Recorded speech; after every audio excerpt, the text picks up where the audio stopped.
before Einstein gave the universe new rules, before his name became a symbol for genius, before black holes, bending starlight, curved space-time, and the strange softness of time itself, there was only a child with a compass. A small magnetic compass. It was not large. It was not beautiful in any grand way.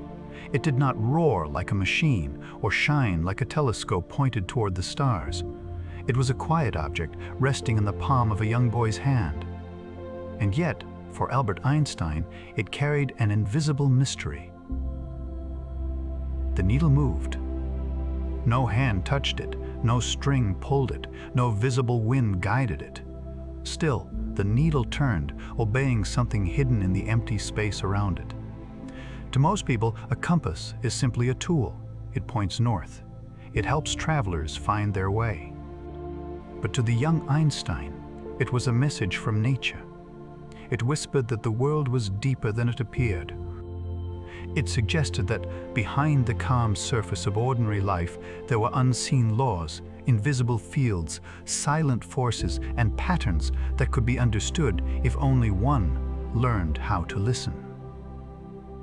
The world, he realized, was not only what the eyes could see. There was more. And that feeling, that quiet astonishment, never really left him. Einstein would later remember the compass as one of the great wonders of his childhood. It gave him the sense that something was hidden behind things, something profound and orderly, something waiting to be discovered. That invisible something would become the center of his life. Again and again he would return to the same kind of question. What is really happening beneath appearances? What is nature doing when no one is looking? What is space and time? What is light? What is motion? What is the universe? To understand Einstein's universe, we should begin not with equations, but with wonder. Because for Einstein, physics was never just calculation. It was a way of dreaming with discipline. It was imagination tied to logic. It was the art of asking simple questions so deeply that the answers changed reality. He was born in 1879 in the German city of Ulm and grew up in a world that still seemed, in many ways, to belong to Isaac Newton. Newton's universe was majestic, mechanical, and grand. It was a cosmos of absolute space and absolute time. Space was like a vast invisible stage stretching everywhere, and time was like a perfect cosmic clock ticking the same for all things in all places forever. In Newton's world, the planets moved because gravity pulled them. The moon circled Earth. Earth circled the sun. Apples fell from trees. Comets returned from darkness. Everything moved according to laws that could be written in mathematics. It was a universe of certainty. If you knew the position and motion of every particle, some believed, you could in principle predict the future and reconstruct the past. The universe was like an immense clockwork mechanism. Each gear touched another gear. Each motion followed from the motion before it. Cause and effect marched forward through time. And for centuries, this picture worked beautifully. Newton's laws explained falling bodies, projectiles, tides, orbits, and the great architecture of the solar system. They gave humanity a feeling of power over nature. The heavens were no longer unreachable, realms of myth and mystery. They were mathematical. But by the time Einstein was growing up, cracks had begun to appear in this magnificent structure. They were not obvious cracks. The universe did not suddenly break. Planets did not fall from the sky. Clocks did not melt on walls. Everyday life continued exactly as before. Horses pulled carts. Trains crossed Europe. Lamps glowed in windows. Children went to school. But in the deeper layers of physics, something was unsettled. One of the greatest sources of this unease was light. Light had always been strange. It fills the world, but cannot be held. It travels across space, but has no obvious weight. It brings the sun to our skin, the stars to our eyes, and the shape of every object into view. It is so familiar that we forget how mysterious it is. In the 19th century, the Scottish physicist James Clerk Maxwell discovered something extraordinary. He showed that electricity and magnetism were not separate things. They were connected, woven together into a single electromagnetic field. A changing electric field could create a magnetic field. A changing magnetic field could create an electric field. Together, these changes could ripple outward through space as waves. And when Maxwell calculated the speed of these waves, he found something astonishing. The speed matched the known speed of light. Light, it seemed, was an electromagnetic wave. This was one of the most beautiful discoveries in all of science. The glow of a candle, the blue of the sky, the warmth of sunlight, the signal in a wire, the invisible waves later used for radio, all belonged to the same great family. Light was not separate from electricity and magnetism. It was their child, traveling through space. Maxwell's equations were elegant, deep, and powerful. In modern form, they describe how electric and magnetic fields are created and how they move. They are among the great poems of physics, though written not in ordinary words, but in mathematical symbols. And hidden inside them was a number, the speed of light. We often write it as c. c is about 29,792 kilometers per second, almost 300,000 kilometers per second, fast enough to circle Earth more than 7 times in 1 second. Fast enough to cross the distance from the Moon to Earth in a little over 1 second. Fast enough that, in ordinary life, light seems instantaneous.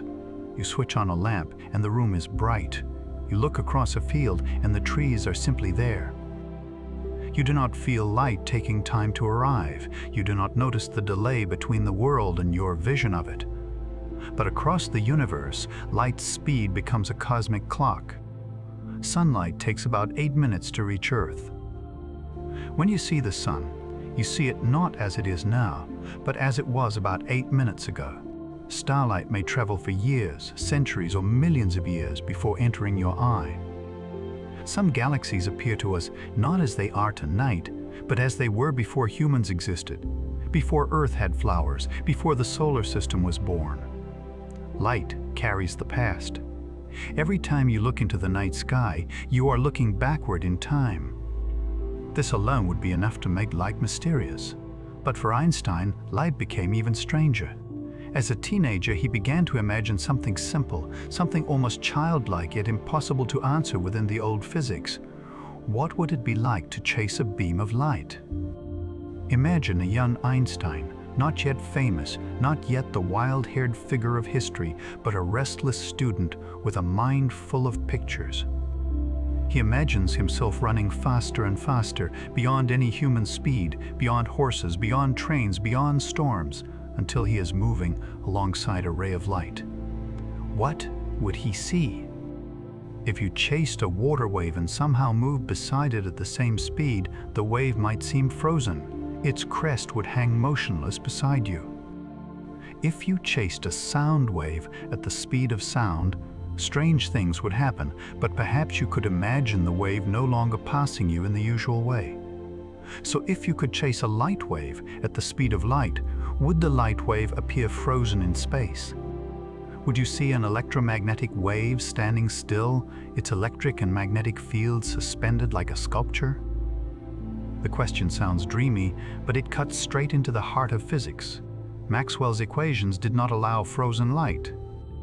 According to Maxwell, light must move at speed c. It cannot simply sit still. It cannot be a stationary ripple in empty space. But according to older ideas about motion, if you could move fast enough beside something, you should see it slow down. If a train passes you at 100 kilometers per hour and you drive beside it at 90 kilometers per hour, the train seems to move past you at only 10 kilometers per hour. If you match its speed exactly, it seems still. This is ordinary relative motion. Speeds add and subtract. If you throw a ball forward inside a moving train, someone standing on the ground says the ball's speed is the speed of the train plus the speed of the throw. This feels obvious, It is how the everyday world behaves. But light refused to fit. If light is an electromagnetic wave that must travel at sea, then what happens when you chase it? Does its speed become smaller relative to you, as ordinary motion suggests? Or does it remain c, as Maxwell's equations suggest? Einstein held this problem in his mind for years.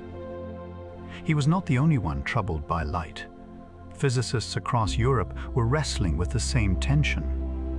They had inherited Newton's mechanics and Maxwell's electromagnetism, but the two did not fit together perfectly. The old universe had a stage. Space was absolute. Time was absolute. Motion could be measured against this invisible background, but waves usually seem to need a medium. Sound travels through air. Ocean waves travel through water. So what did light travel through?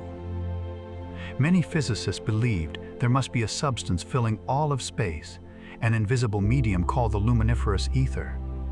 The ether was imagined as the thing that carried light waves. It had to be everywhere because light traveled through the emptiness between stars.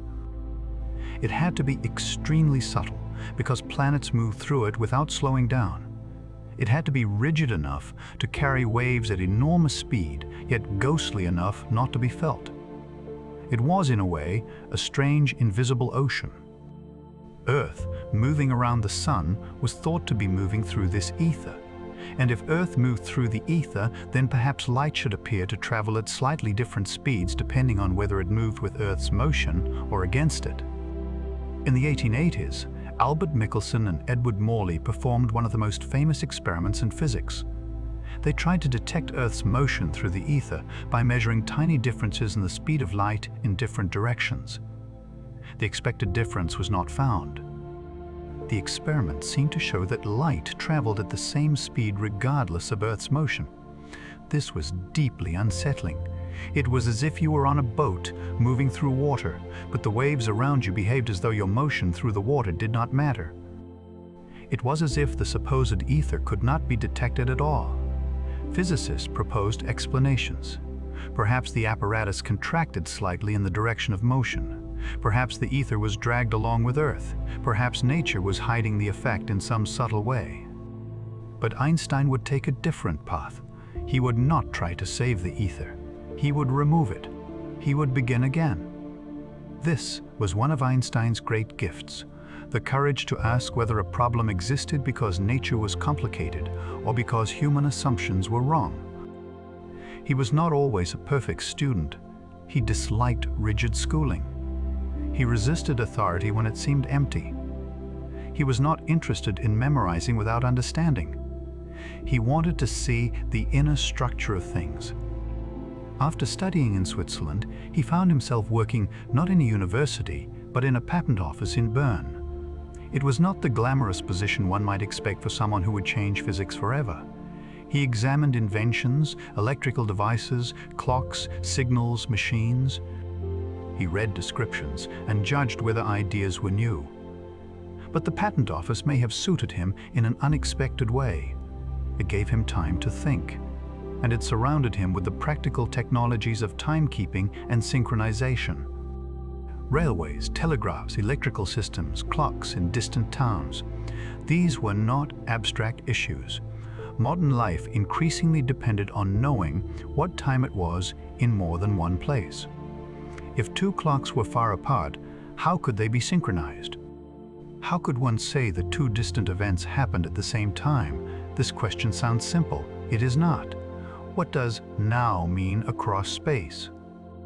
If lightning strikes two trees, one to the east and one to the west, and you see the flashes at the same moment, did the strikes happen at the same moment? That depends on where you're standing. Light takes time to travel.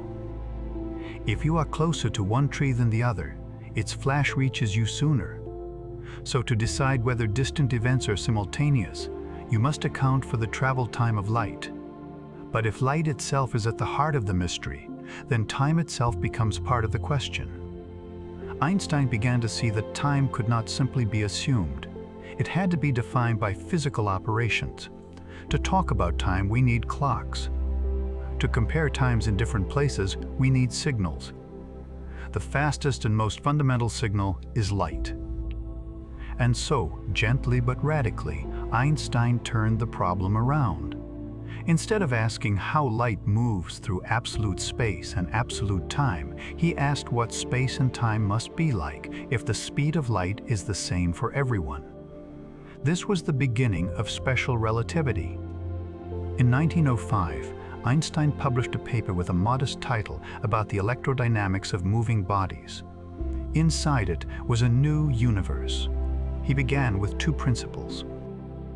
The first principle said that the laws of physics are the same for all observers moving at constant speed in a straight line. There is no special state of perfect rest.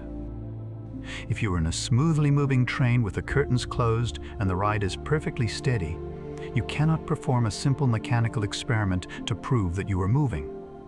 A dropped ball falls straight down. A cup of tea rests calmly on the table. The laws inside the train are the same as the laws on the platform. Motion is relative. This idea had roots going back to Galileo. But Einstein extended it to all physics, including electromagnetism and light. The second principle said that the speed of light in empty space is the same for all such observers, no matter how the source of light or the observer is moving. This is the strange one. If you stand still and shine a flashlight, you measure the light moving away at c. If you ride in a spaceship at half the speed of light and shine a flashlight forward, you still measure the light moving away from you at c. If someone watching from a planet sees your spaceship moving and sees the same beam of light, that person also measures the light moving at c, not c plus the speed of the spaceship, not c minus the speed of the spaceship, just c. This seems impossible at first. It violates ordinary intuition. It challenges the simple idea that velocities always add and subtract in the familiar way. But Einstein realized that the universe could preserve the speed of light if something else changed. That something was time and space. In the old view, time was absolute.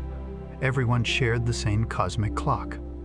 Whether you were on Earth, on Mars, on a train, or flying through the stars, 1 second was 1 second for everyone. Einstein said no. Time is not universal. Time depends on motion. Space is not universal either. Lengths depend on motion. Events that seem simultaneous to one observer may not be simultaneous to another. The cost of keeping light speed constant is the surrender of absolute time. At first, this feels like a kind of madness. How can time be different for different observers? How can two people disagree about whether two events happened at the same time and both be correct? But relativity is not saying that reality is random or subjective. It is saying that reality has a deeper structure than the one we assumed. Measurements of time and space depend on the state of motion of the observer, but the laws connecting those measurements are precise. The universe is not less orderly, it is more subtle. Imagine a train moving smoothly through the night. Inside the train, a lamp flashes in the center of a carriage. To a passenger sitting exactly in the middle, the light travels to the front and back walls. Since the passenger sees both walls as equally distant, and since light travels at the same speed in both directions, the light reaches both walls at the same time. For the passenger, the two events are simultaneous. Now imagine someone standing on the platform as the train rushes by. From the platform, the back wall of the carriage is moving toward the light, while the front wall is moving away from it. Since light travels at the same speed in both directions, the beam heading backward has less distance to cover, and the beam heading forward has more distance to cover. For the person on the platform, the light reaches the back wall before it reaches the front wall. So did the two events happen at the same time. For the passenger, yes. For the platform observer, no. Neither is mistaken. They simply slice space-time differently. This is one of the first doors into Einstein's universe. Simultaneity, the shared now we take for granted, is not absolute. The present is not a single sheet spread across the cosmos in the same way for everyone. It depends on motion. The universe does not come with one master clock announcing the same now to all beings everywhere. This idea is quiet but enormous, because if simultaneity is relative, then time itself is not what we thought. From this follows time dilation. A moving clock ticks more slowly when viewed from a frame in which it is moving. This does not mean the clock is broken. It does not mean the mechanism is affected by air resistance or friction. It means time along that moving path is different relative to the observer. The equation for this effect contains a factor often written as gamma. Gamma equals 1 divided by the square root of 1 minus v squared over c squared. As speed v becomes closer to the speed of light c, gamma grows. At ordinary speeds, gamma is almost exactly 1, so we notice nothing. A walking person, a moving car, even a jet airplane, all move far too slowly compared with light for the effect to be obvious in daily life. But near the speed of light, time changes dramatically. A clock on a fast spaceship ticks slower compared with clocks left behind on Earth. A traveler moving near light speed could journey across great distances and return younger than those who stayed home. This is not science fiction in the loose sense. It is a real consequence of the structure of space-time. Tiny time dilation effects have been measured with precise clocks. Particles created high in Earth's atmosphere live longer as seen from the ground because they move so quickly. The universe quietly obeys relativity all around us, even when we do not notice. There is also length contraction. An object moving relative to you is measured as shorter along the direction of its motion. Not because it is physically crushed in its own rest frame, but because measurements of length require judging where the front and back are at the same time. And since simultaneity depends on motion, length does too. Space and time are braided together. What one observer calls mostly space, another may call partly time. What one observer calls simultaneous, another separates into before and after. This was the beginning of a new concept, one that Einstein's former teacher Hermann Minkowski would later express with great clarity. Space and time are not separate. They form a single four-dimensional structure. Space-time. In space-time, an event is something that happens at a place and at a time.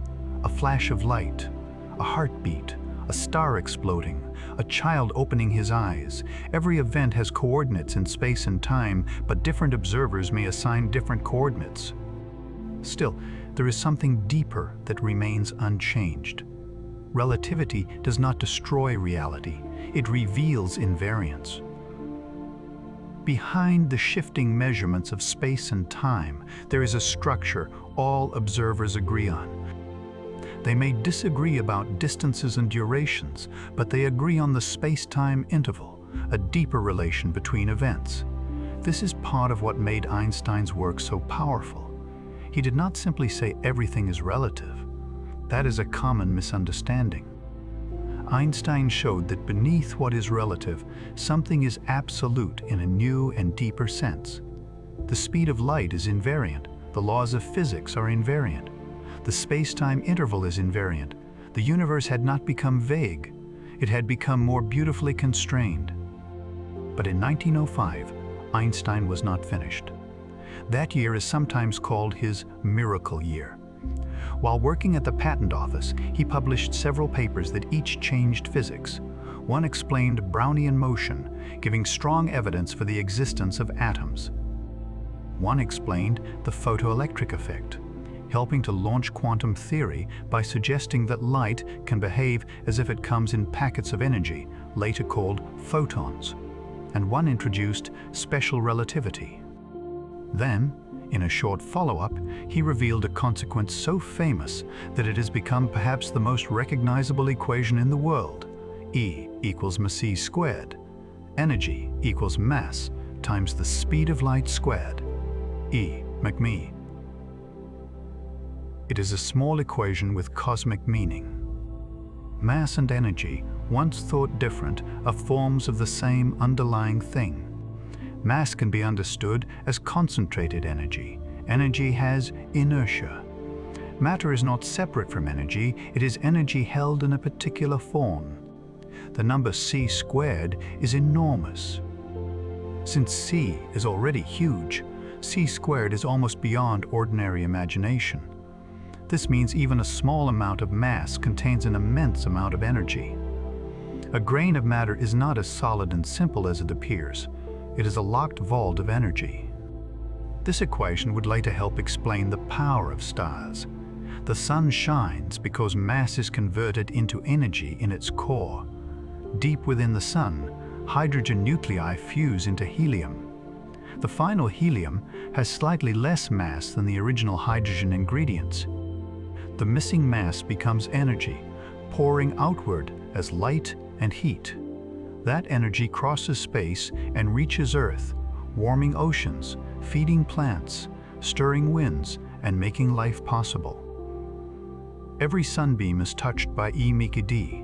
Every morning is mass becoming light. Einstein did not invent the sun's power, of course. The sun had been shining for billions of years before any mind wrote an equation. But the equation gave humanity a key to understanding how matter and light are connected. It showed that the universe was not built from separate categories, but from transformations. Matter into energy, energy into matter, light into motion, motion into time, time into geometry. And this was still only the beginning. Special relativity changed the meaning of motion, but it did not yet change gravity. It applied to observers moving at constant speeds, not to acceleration or gravitational fields. Newton's gravity still remained, powerful and successful, but also troubling. In Newton's theory, gravity seemed to act instantly across distance. The sun pulls Earth, Earth responds. But if the sun were somehow moved, would Earth feel the change immediately? Instant action at a distance did not fit comfortably with Einstein's new universe, where no signal could travel faster than light. There was a contradiction waiting in the darkness. Einstein would spend years trying to resolve it. His search would lead him to an even greater transformation, general relativity, where gravity would no longer be a force pulling through space, but the shape of space-time itself. But before that great leap, we should linger in the world of the young Einstein, because his journey was not only mathematical, it was human. He lived in a time of strict institutions and national ambitions, but his mind preferred independence. He valued clarity over authority. He questioned what others accepted. He had a gift for stripping problems down to their simplest form. What would I see if I rode beside a beam of light? How do we know two distant clocks show the same time? What does it mean to say something is moving? These questions are not buried beneath technical language. They are almost innocent. A child might ask them. But Einstein followed them farther than others. That is one of the lessons of his life.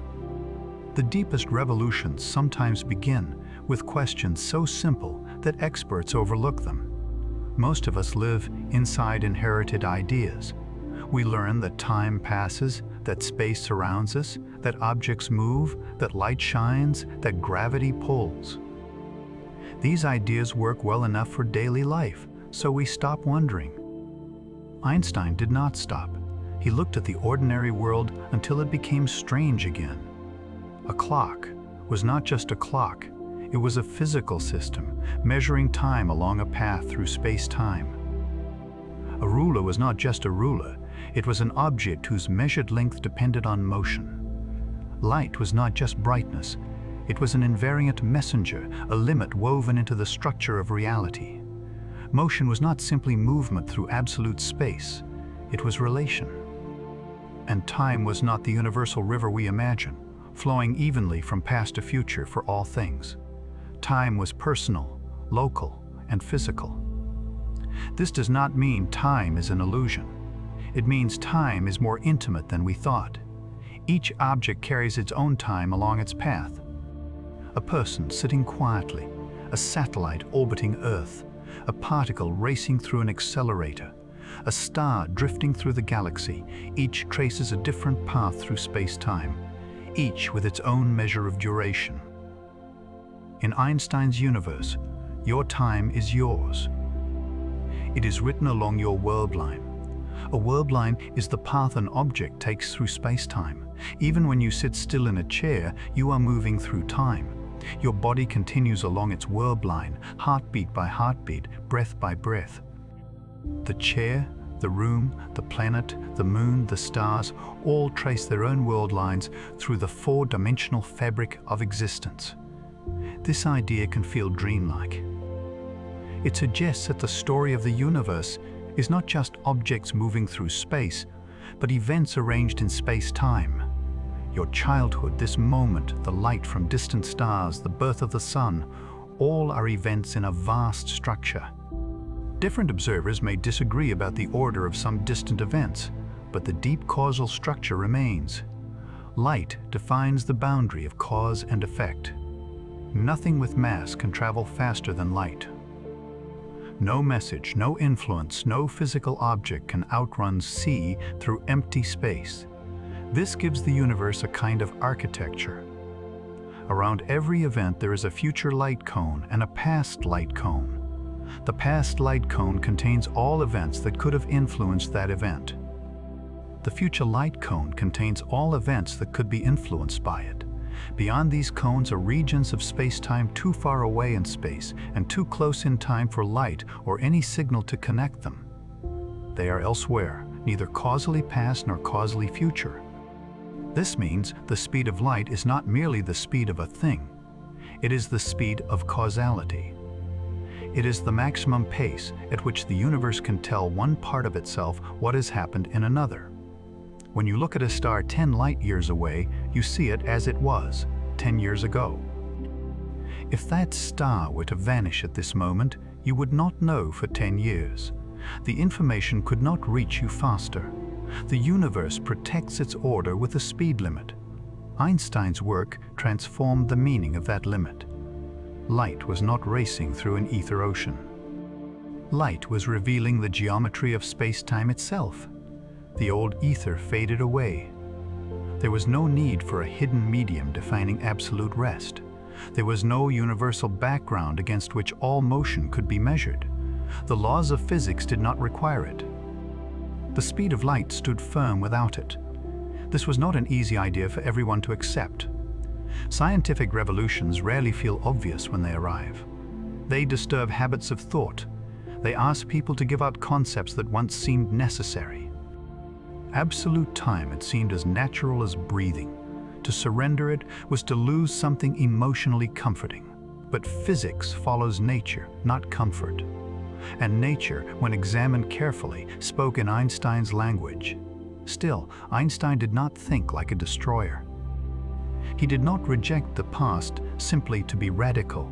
He admired the great structures built before him. Newton's universe remained an extraordinary achievement.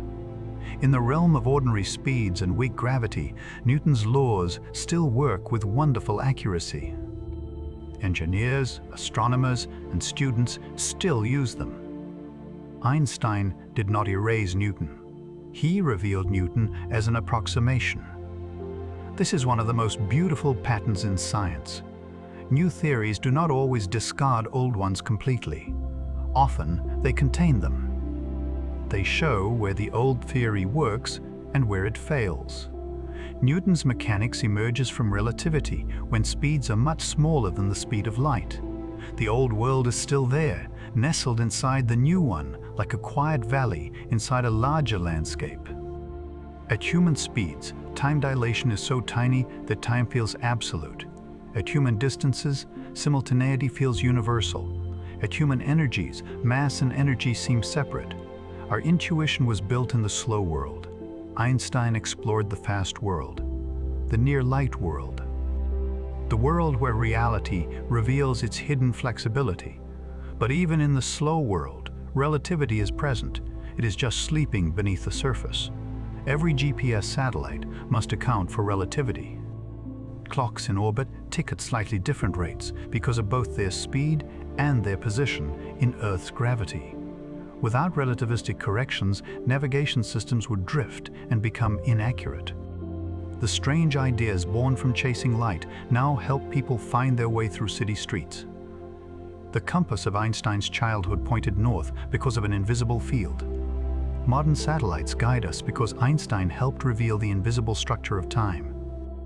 There is a quiet poetry in that. A child wonders at a needle turning in unseen space. Decades later, his ideas help define how clocks tick above Earth, how signals cross the sky, and how position is known. Wonder became mathematics. Mathematics became technology. Technology became part of daily life. And still, the wonder remains. To hear Einstein's universe properly, one should not rush. Relativity is often presented as shocking, and it is. Time slows. Space contracts. Mass becomes energy. Light sets the cosmic speed limit. But beneath the shock is calmness. The theory is not chaotic. It is harmonious. It says that nature has a deeper consistency than we expected. The speed of light is the same for all observers. The laws of physics are the same for all constant motion frames. From those two principles, the strangeness unfolds. It is like listening to a quiet musical theme develop into an entire symphony. A simple phrase appears, then another. They combine, they echo. And gradually a vast structure emerges. Einstein loved this kind of simplicity. He searched for principles that could illuminate many things at once. He wanted to understand not by piling up facts, but by seeing the hidden unity behind them. This desire for unity guided his whole life. In special relativity, he unified space and time. He unified mass and energy. He helped unify electricity, magnetism, and optics within a new framework of motion. Later, he would try to unify gravity with space-time. And later still, he would search for an even deeper unity, one that he never fully found. But the beginning was light. Always light, the imagined beam of light running through the mind of a teenager. Think of that image for a moment. A young person asks what it would be like to catch up with light. He does not have a laboratory capable of reaching such speeds. He does not have a spaceship. He does not have a particle accelerator. He has imagination, logic, and a refusal to accept confusion as final. In his mind, he rides beside the impossible wave. And because Maxwell's equations say the wave cannot freeze, and because nature seems to hide any ether, and because the speed of light appears constant, he is led to a new truth.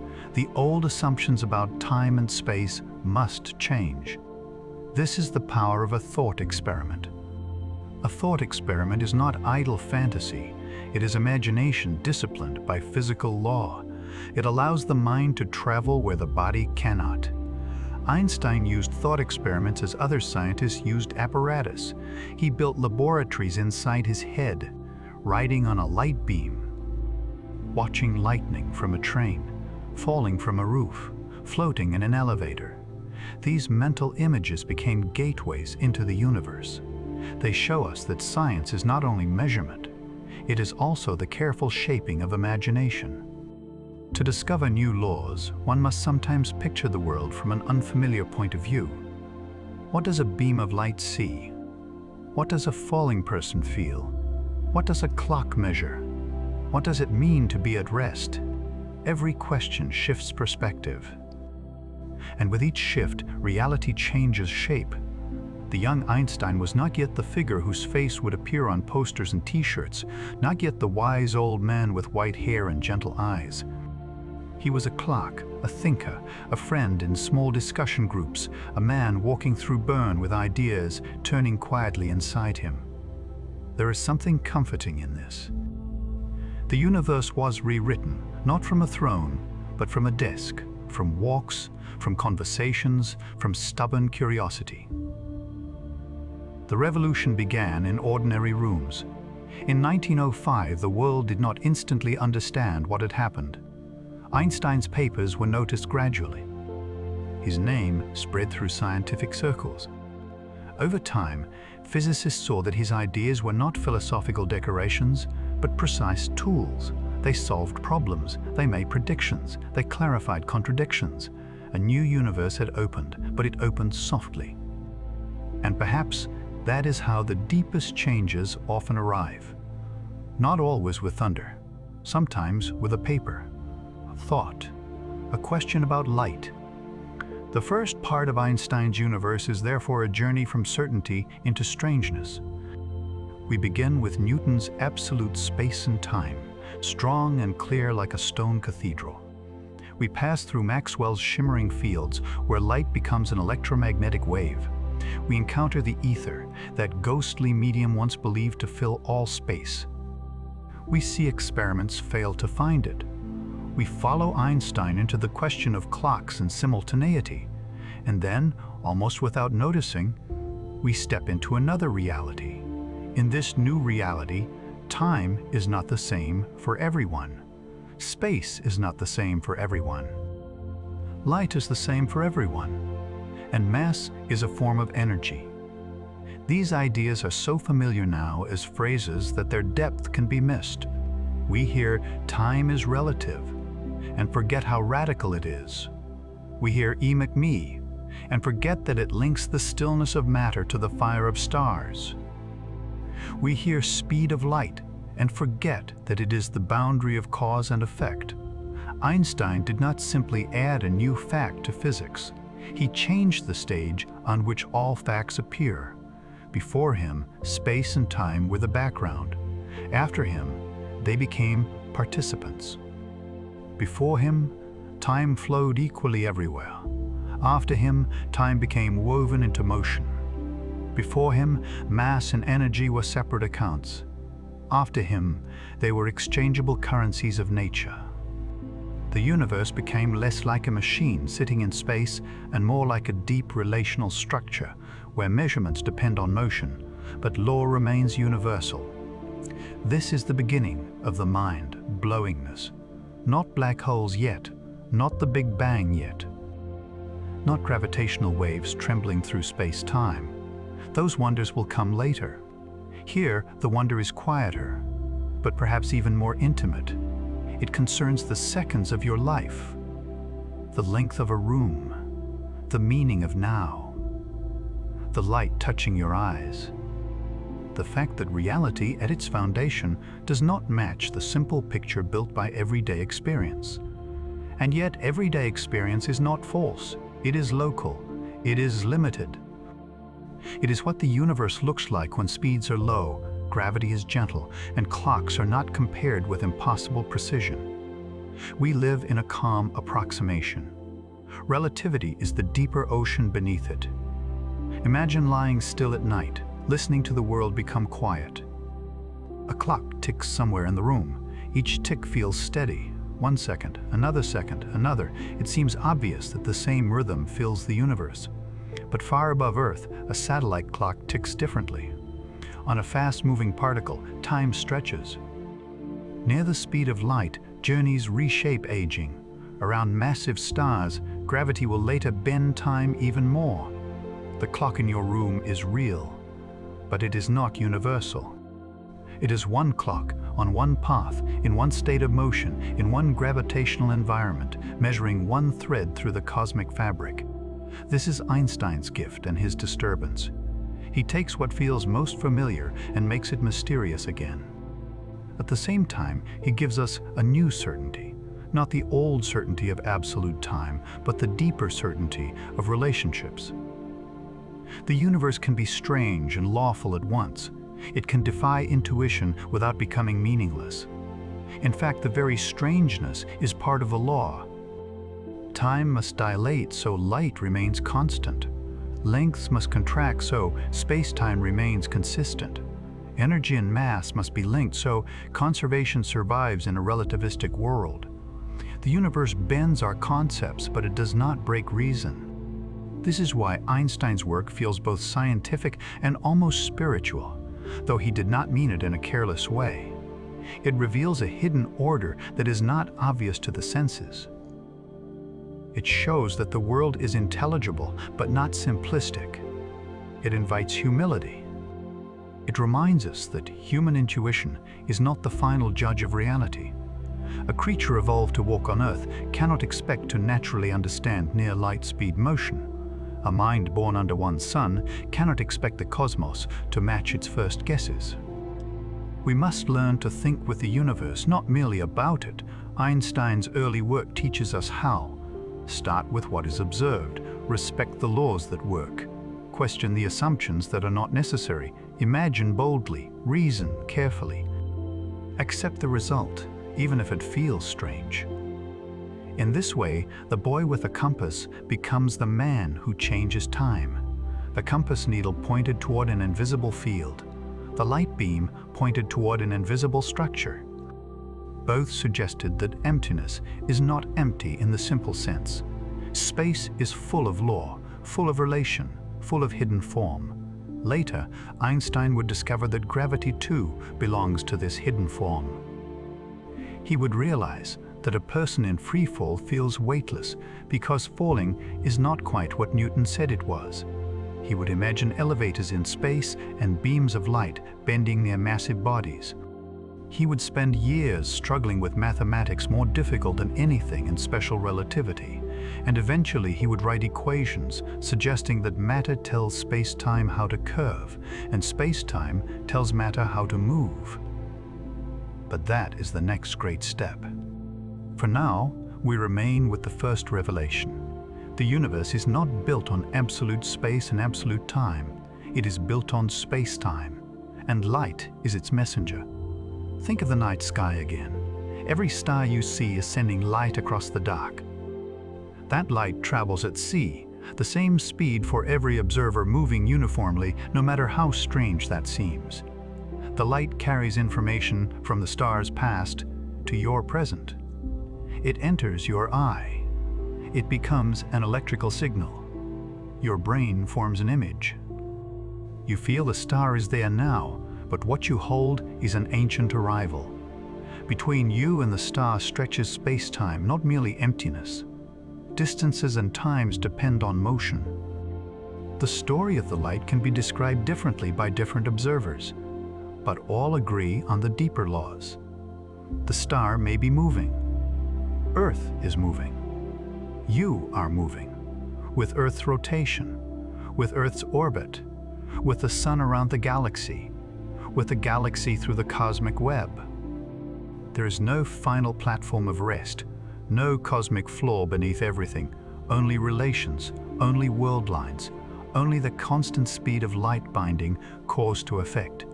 This can feel as though the ground has vanished. But another kind of ground appears beneath it, the mathematical harmony of nature. Einstein's universe is not a place where anything goes. It is a place where the deepest rules are more beautiful than common sense expected. The young Einstein's question about chasing light did not end with a frozen wave. It ended with a new understanding that no observer with mass can ever catch light. As one moves faster and faster, energy requirements grow. The speed of light remains unreachable for massive objects. It is not merely a difficult speed. It is a boundary built into the structure of reality. Light does not have a rest frame. There is no valid perspective from which a beam of light sits still. The teenage question revealed its own impossibility, and that impossibility was the clue. Some doors in physics open, not because the imagined scene can happen, but because understanding why it cannot happen reveals the law. You cannot ride beside light. You cannot find the ether. You cannot keep absolute time and constant light together. Something must give. And what gave was the old universe. In its place stood something stranger, cleaner, and more profound.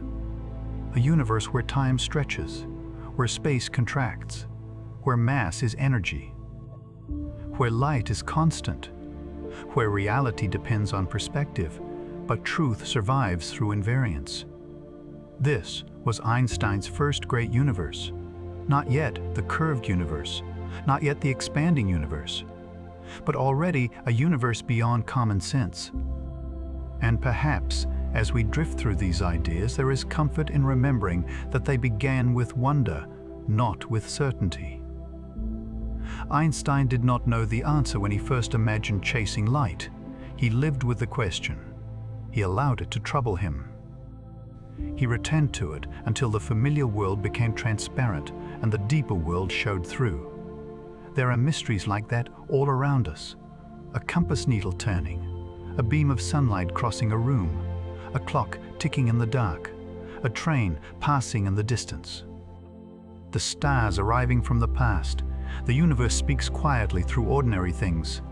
Einstein listened, and by listening, he heard that time was not what we thought it was. He heard that space was not what we thought it was. He heard that light carried a law deeper than motion. From there, all the later wonders would unfold. Curved space-time, black holes, gravitational waves, the expanding cosmos, the dream of unity, the questions still unanswered. But here, at the beginning, there is a boy, a compass, and a beam of light. There is a young mind asking what the world is really like. There is the old Newtonian cosmos, steady and absolute, slowly giving way to a universe where the familiar dissolves into something more subtle. And there is light, always light, traveling through the darkness at the same impossible speed, carrying time from place to place, revealing that the universe is not a rigid stage, but a living geometry of relations. Einstein followed that light. And the world has never looked the same since. Imagine the universe as a quiet clock. Not a clock hanging on a wall, or resting beside a bed, or glowing softly on the screen of a phone, but a clock so vast that every star, every planet, every atom, every drifting particle of dust seems to move according to its rhythm. For centuries, people believed that such a clock existed. They believed that time flowed everywhere in the same way.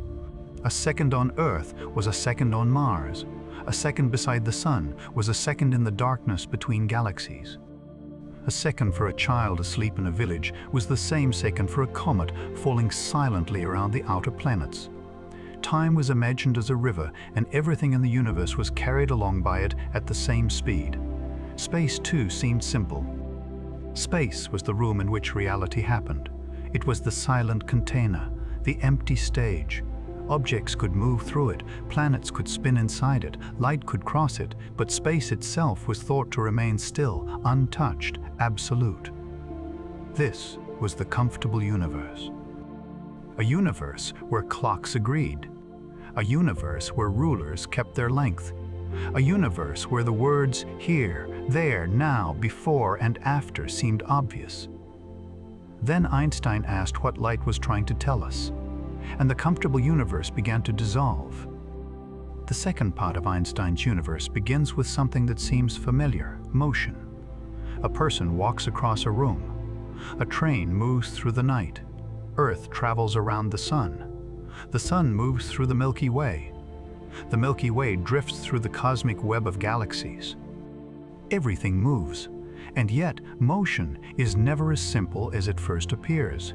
If you sit on a train moving smoothly across a flat landscape, you may feel almost at rest. A cup sits calmly on the table. A book lies open in your lap. A drop of water falls straight down. Inside the train, nothing announces your speed. If the windows were covered and the ride were perfectly smooth, you could not easily tell whether you were moving or standing still. But outside, a person on the platform sees the train rushing past. To you, the train is still and the platform moves backward. To the person on the platform is still and you move forward. Both descriptions work. Motion is relative. This idea was already old before Einstein. Galileo had understood it. Newton's mechanics made room for it. But Einstein took the principle further. He insisted that the laws of physics themselves, not just the motions of simple objects, should be the same for all observers moving steadily, without acceleration, relative to one another. In physics, these are called inertial frames of reference. Special relativity is built on that idea, together with the constancy of the speed of light. And light was the strange messenger. If a child throws a ball forward on a train, the ball's speed depends on who is watching. To the child, the ball moves away at the speed of the throw. To someone standing outside, the ball moves at the speed of the throw plus the speed of the train. This is ordinary addition. It feels natural. It matches experience. But light does not behave like the ball.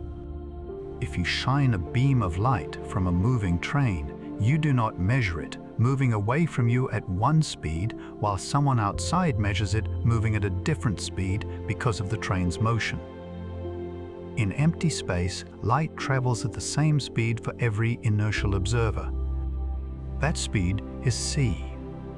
Today, the speed of light in vacuum is exactly defined as 299,792,492,458 meters per second.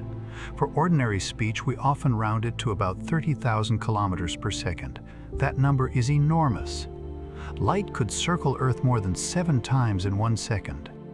It travels from the Moon to Earth in a little over 1 second. It crosses the distance from the Sun to Earth in about 8 minutes. But the true strangeness is not only that light is fast. The strangeness is that its speed is the same for observers who are moving relative to one another. This is where common sense begins to tremble. Imagine a spaceship gliding through deep space at half the speed of light. Inside the ship, an astronaut turns on a flashlight. The beam leaves the flashlight at c. Now imagine another observer floating far away, watching the spaceship pass. This observer also measures that same light beam moving at c, not c plus the speed of the ship, not c minus the speed of the ship. Just c. The universe seems to protect this number. It refuses to let ordinary velocity addition touch it. At first, this feels impossible. If the spaceship is already moving, surely the light should get an extra boost. Surely the outside observer should see the beam racing ahead faster than light from a stationary lamp. But nature says no, and Einstein listened. He realized that if the speed of light is fixed for everyone, then something else must change. That something is time and space. The old universe said that time was absolute. Einstein showed that time is flexible. The old universe said that space was absolute. Einstein showed that space is flexible too. The old universe said that 2 distant events either happened at the same time or they did not. Einstein showed that simultaneity itself depends on the observer's motion. This is the first great melting. Time melts. Space bends toward motion. The world remains lawful, but it no longer obeys the simple instincts of everyday life. To see why, imagine a clock made of light. This is one of the gentlest ways to approach time dilation. Picture 2 mirrors facing each other, one above the other. Between them, a pulse of light bounces up and down. Each round trip is 1 tick of the clock. When the clock is at rest beside you, the light travels straight upward, reflects, then travels straight downward. The tick is simple. The path is vertical. Now imagine the same light clock moving sideways past you at high speed. Inside the moving clock, from the point of view of someone traveling with it, nothing strange happens. The light still bounces straight up and down between the mirrors. The clock works normally. But from your point of view, watching it pass by, the mirrors move sideways while the light travels between them. So the light does not trace a simple vertical path, it traces a diagonal path. The light must still move at c. But the diagonal path is longer than the straight vertical path. If the speed of light is the same and the path is longer, then the moving clock must take more time to complete 1 tick. The moving clock ticks more slowly. This is time dilation. It is not because the clock is defective. It is not because its gears are sticky, or its battery is weak, or because light gets tired. It is because space and time are arranged so that light's speed remains constant. Einstein.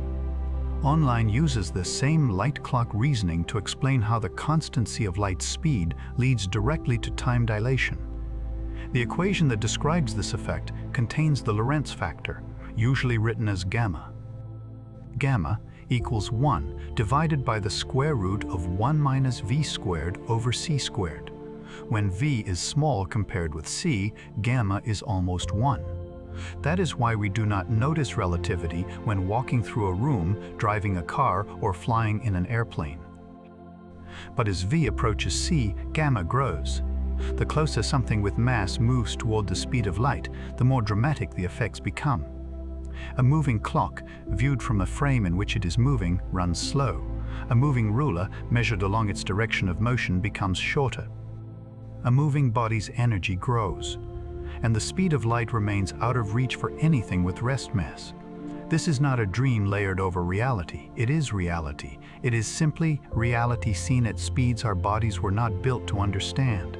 We evolved in a slow world. A world of footsteps, rivers, birds, storms, and falling stones.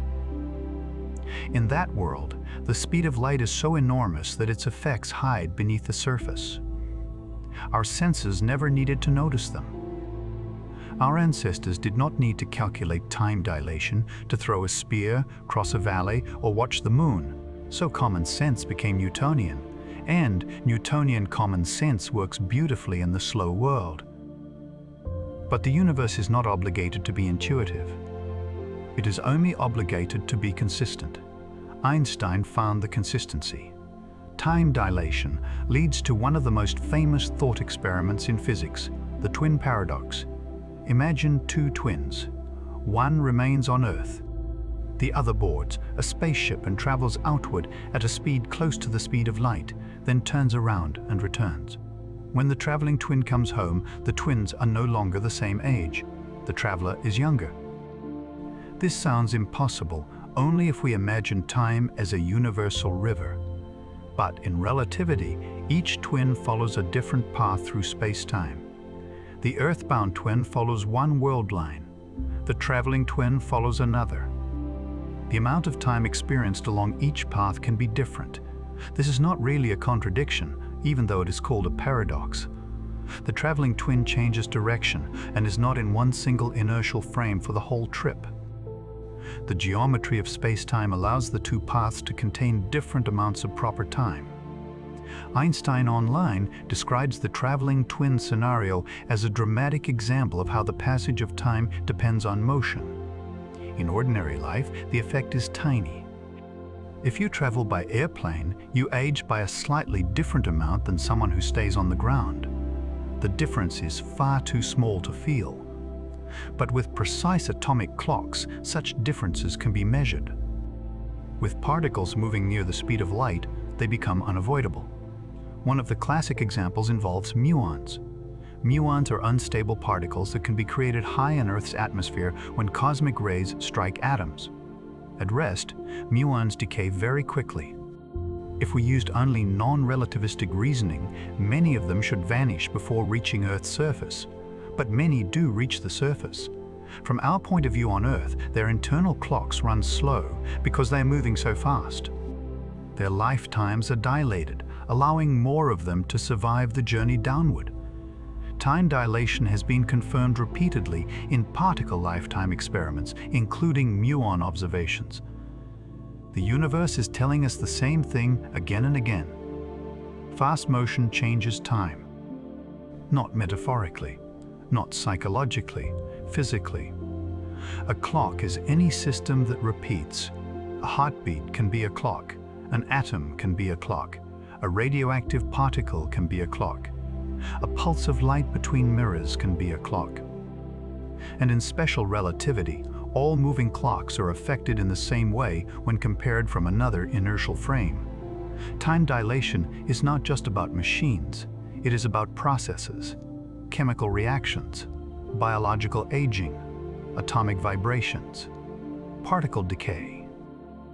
Everything moving together shares the same slowed rhythm as observed from another frame. For the traveler inside the spaceship, life feels normal. The heart beats normally. Thoughts pass normally.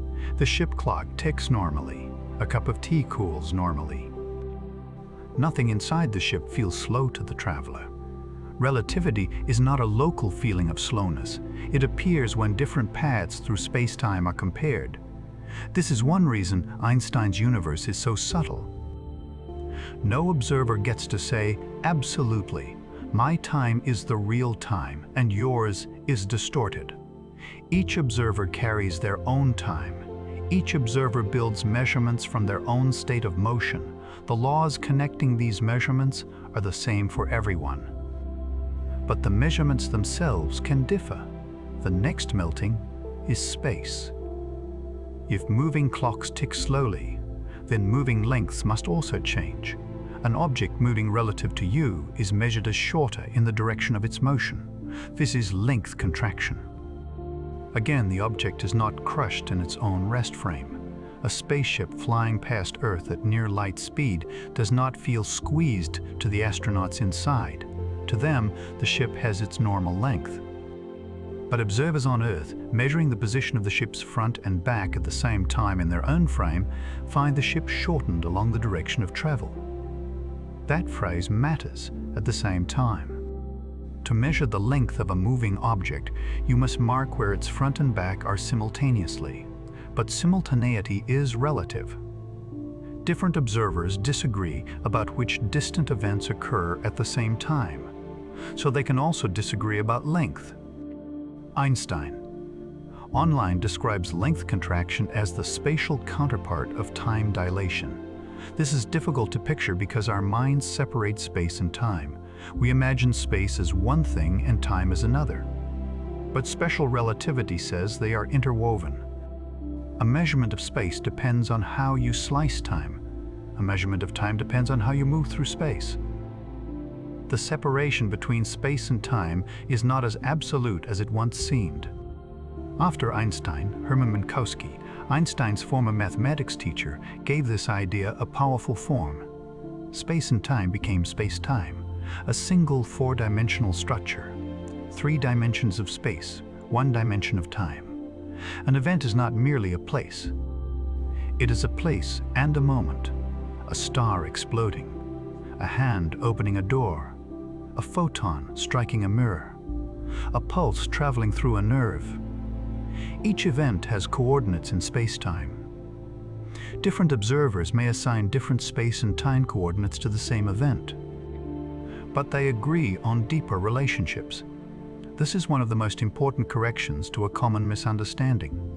Relativity does not mean everything is subjective. It does not mean reality depends on opinion. It means that some quantities once thought absolute, like time intervals and lengths, depend on the observer's motion. But other quantities remain invariant. The speed of light, the laws of physics, the space-time interval, the causal structure. The universe is not chaos. It is order at a deeper level. Imagine a map drawn on transparent sheets. One observer lays the grid one way. Another observer lays the grid at a slant. The coordinates change, but the underlying landscape remains. Special relativity is the art of understanding what changes from one frame to another and what does not. That is why Einstein's theory is sometimes misunderstood by the phrase, everything is relative. In truth, the theory is just as much about what is not relative. The speed of light is not relative in the ordinary sense. The laws of nature are not relative. Causality is protected. No signal carrying information can travel faster than light in vacuum. Einstein online describes light speed as the upper limit for the transmission of matter, energy, and information. This gives the universe structure. Every event sits at the center of a light cone.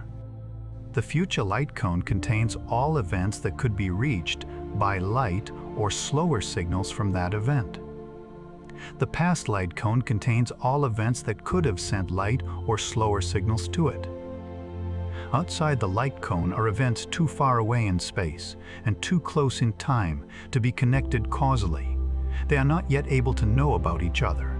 The universe does not allow influence to spread infinitely fast. There is no instant message across creation. There is only the finite speed of cause and effect. This is why the night sky is a time machine, not a machine that lets us choose where to go, but a natural archive. The moon we see is a little over 1 second old. The sun we see is about 8 minutes old. The nearest stars are years old in our view. Distant galaxies may appear as they were billions of years ago. Light does not show us the universe exactly as it is everywhere right now. It shows us the universe as information arrives. In Einstein's universe, seeing is always receiving the past. And because nothing outruns light, the past arrives at a speed limit. This gives the cosmos a kind of quiet patience. No star can announce its explosion instantly. No planet can feel a distant change before the message of that change arrives. No observer can gather the whole universe into a single universal present. The present is local. The now is not a cosmic command spread evenly across space. It is something built by an observer, by motion, by signals, by clocks. This is one of the most mind-bending lessons of special relativity. The universe does not have one master now. It has many ways of slicing space-time into moments, and all of them must respect light. From this strange foundation comes the most famous equation in physics, E equals mc squared, E mc. Energy equals mass times the speed of light squared. This equation is often written as if it were simple. 3 letters and a number. But inside it is one of the deepest transformations in human thought. Before relativity, mass and energy seemed like different kinds of things. Mass belonged to matter. Energy belonged to motion, heat, light, work, and change. A stone had mass. A moving stone had kinetic energy. A fire released energy.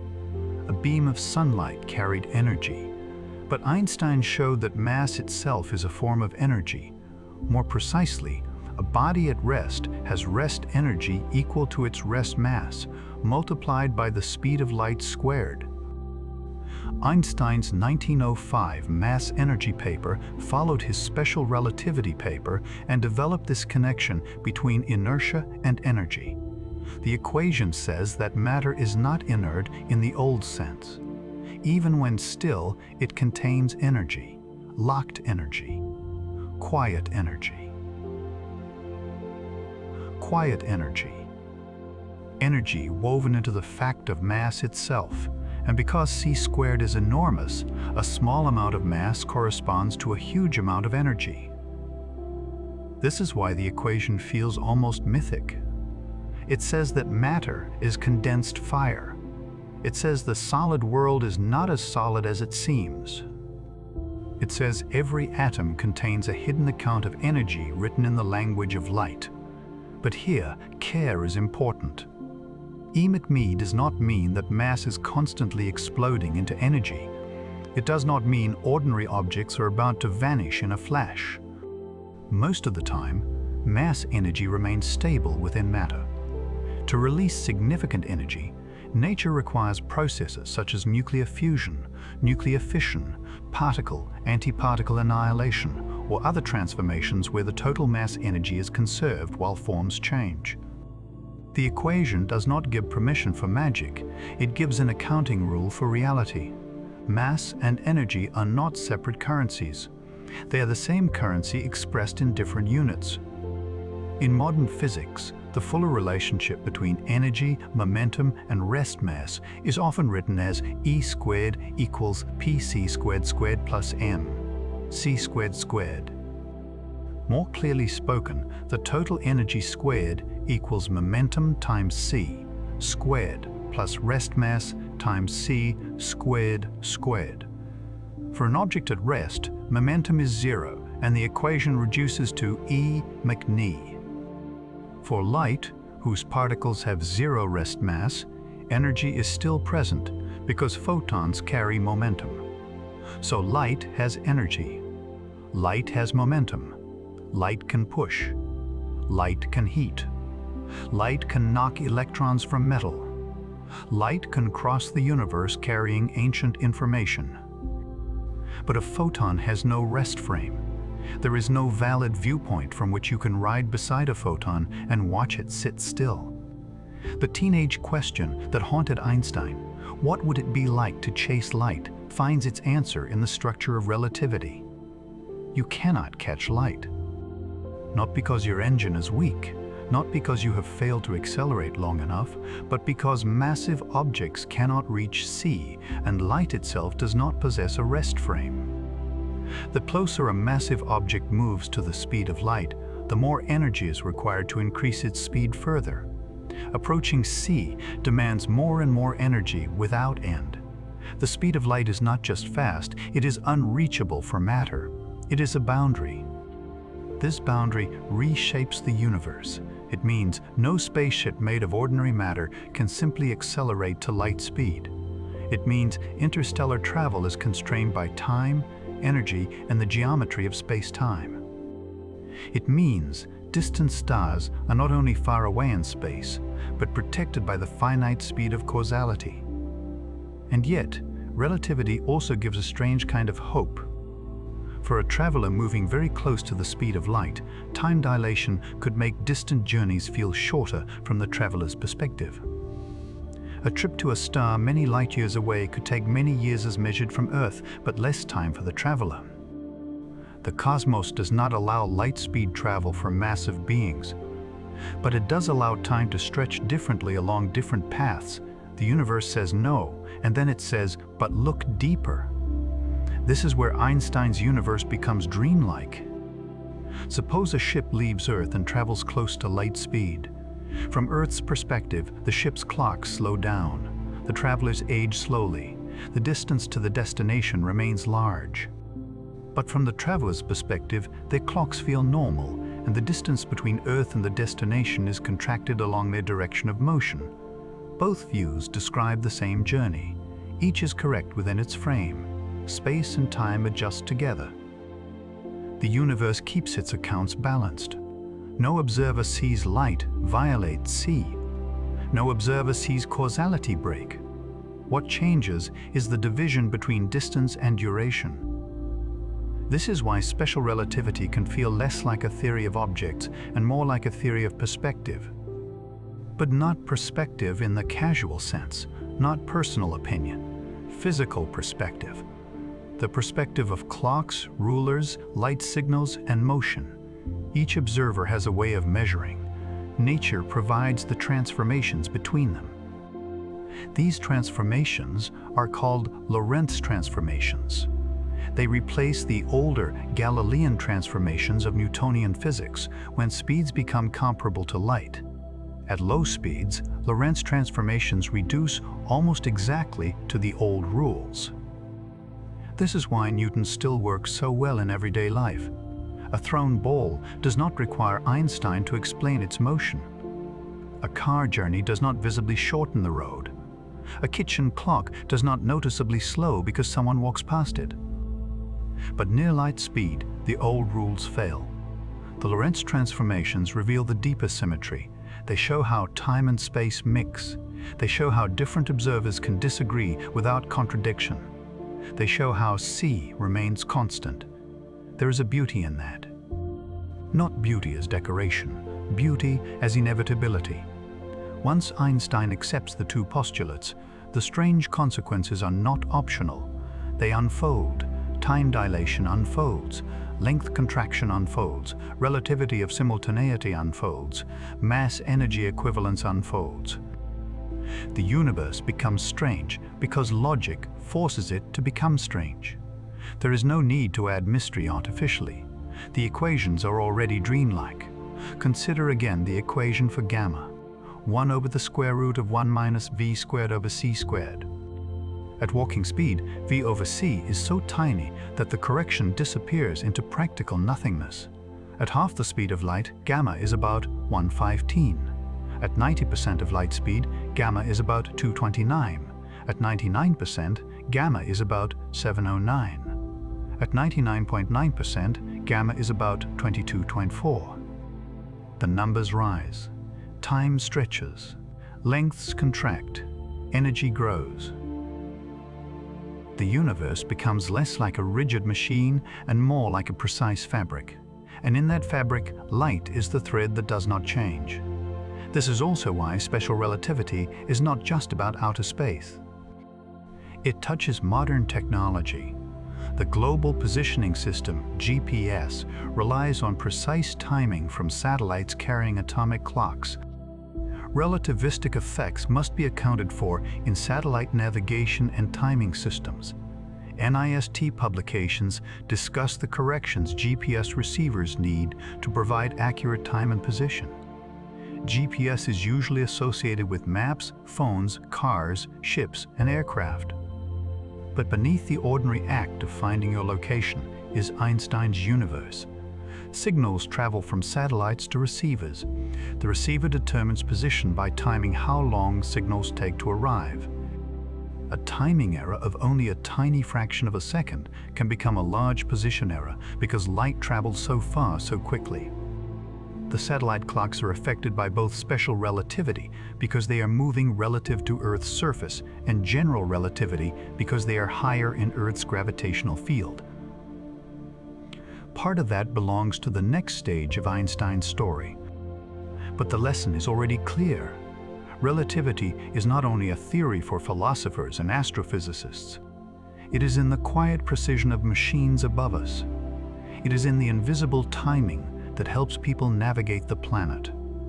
Einstein's melting of time became part of everyday life. The strange became practical.